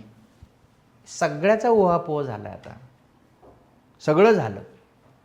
माधव कसा आहे, फरहत कसा आहे, अंबुजा कशी आहे, नीरजा कशी आहे, गणेश कसा आहे, सून कशी आहे, वनिता कशी आहे, माधवचं आणि माझं प्रेम कसं होतं, माधव कुठे चुकला, मी कुठे चुकली, सगळ्यांचं रेट्रोस्पेक्शन करून झालं. आणि आता ते सगळं सांगून झाल्यावर फ्लॅशबॅकमध्ये रिअल टाईममध्ये डोळ्यातनं जे आसवं आहे ना की हे सगळं आहे, स्वतःच्या पद्धतीनं जगले, स्वतःची ती किंमत देण्याची तयारी ठेवली, आसवं जे गळणं आहे जे, आणि मग त्याला निसर्ग जो आहे ना तो जोडून घ्यायचा. हे फक्त ह्युमन रिलेशनशिपमध्ये नाही राहते, निसर्गाकडे जाणं आहे. कधी कधी मनानं नाहीच आहे केलं म्हणून की काय, नाही ते नाहीच, मधून मधून गळायचीच ती आता आसवं. हसताना वाचताना रात्री झोपेतही तसं काही झालेलंही नाही आपल्याला. तोच आहे ना गौरी देशपांडेंच्या नायिकांचा तोच पेच आहे की सगळं व्यवस्थित चालू आहे असं वरकरणी दिसतं, पण ते व्यवस्थित चालू असणं या नायिकांना हवं आहे का? त्याच्याही पलीकडे जाऊन त्यांच्या काही स्त्री म्हणून आणि माणूस म्हणून अपेक्षा आहेत का? म्हणजे ही गळायची बरेच दिवस, महिने आणि वर्षही. हातातलं पुस्तक परत खाली ठेवून हात लांब करून शेल्फातून तिनं लहानसंच एक पुस्तक काढलं. स्वीडनला जायच्या आधी मुद्दाम न्यायला म्हणून मुंबईहून नीराला पत्र लिहून मागवून घेतलं होतं. दोघांनी मिळून वाचत कॉलेजचं वय आठवलं होतं. त्यावेळी लहानपणी कसं काहीच समजलं नाही म्हणून हसून घेतलं होतं. उघडून पाहिलं, दुसऱ्याच पानावर होती ती कविता. अंधारात अक्षरं दिसत नव्हती, पण अक्षरं कशाला पाहिजे होती. उघडं पुस्तक नुसतंच हातात धरून डेस्काला टेकून तिनं वाचलं. बासी मर्ढेकरांची कविता आहे.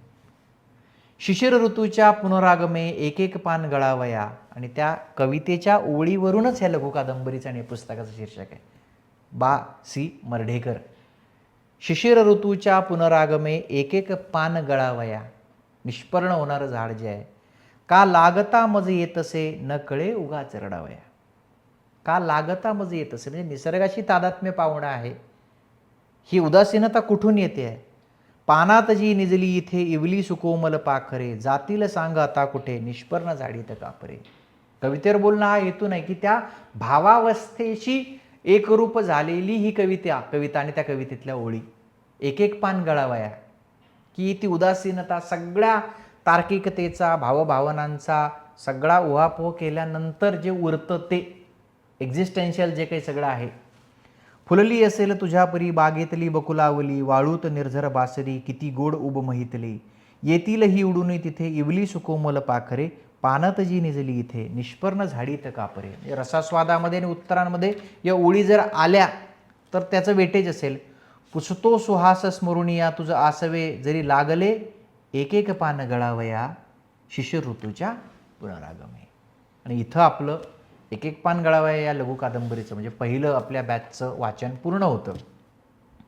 जे काही बोलायचं आहे ते मी या 7 लेक्चर्समध्ये मुलाखतींच्या त्या माध्यमातनं, माझ्या काही आकलनाच्या माध्यमातनं, काही समीक्षकांच्या काही मतांच्या माध्यमातनं तुमच्यासमोर मांडलं. आता याच्या पुढच्या लेक्चरमध्ये आपण काही या एक एक पान गळावया टेक्स्टवरचं जे मी आत्ता या 7 लेक्चर्समध्ये बोललो तेच थोडंसं पॉईंट फॉर्मॅटमध्ये बोलेल. आणि त्याच्यावरून आपण पहिला आपला पेपर घेऊया की 2-3 रसास्वाद आणि 2 प्रश्न. आणि मग तो पेपर चेक करून मग इंडिव्हिज्युअली त्या कॅन्डिडेटशी आपण संवाद करूया की याच्यात काय अपेक्षित आहे आणि काय नाही. तुम्ही PYQवरनं तुमच्या नोट्स करायच्या आहेत. मी जे याच्या पुढच्या लेक्चरला उद्या बोलेन त्याच्यामध्ये आपण काही मुद्दे घेऊयात. स्त्री पुरुष संबंधांचे काही मुद्दे घेऊयात आणि ते मला वाटतील ते 5-10 मुद्दे मी असे पॉईंट फॉर्मॅटमध्ये त्याच्याशी बोलेन, फक्त त्याला ब्रशअप करणार. आणि हे जे सगळे 7 लेक्चर्स प्लस मी उद्या जे बोलेन ह्याचं कॉम्बिनेशन करून तुम्ही स्वतःची नोट बनवणार की तुम्हाला काय काय वाटलं, निवेदनामध्ये तुम्हाला काय लक्षात आलं आहे, भाषेचा वापर कसा आहे, स्त्री पुरुष संबंध कसे आहेत, जे इक्वेशन मी इथे बोर्डवर दिलेत त्याचं तुमचं अंडरस्टँडिंग काय आहे. हे सगळं झालं की आपण एक पेपर लिहू आणि त्याच्यानंतर मग तुम्ही वर्षभर या टेक्स्टशी स्वतःला जोडून घेत राहणार आहात. लक्षात येते. सो पुढच्या लेक्चरनंतर मग आपलं कारावासातून पत्रे आपण वाचूया, ते संपवूया आणि त्याला जोडून दलित साहित्य सुरुवात करूया. इथं आपण थांबूया. धन्यवाद.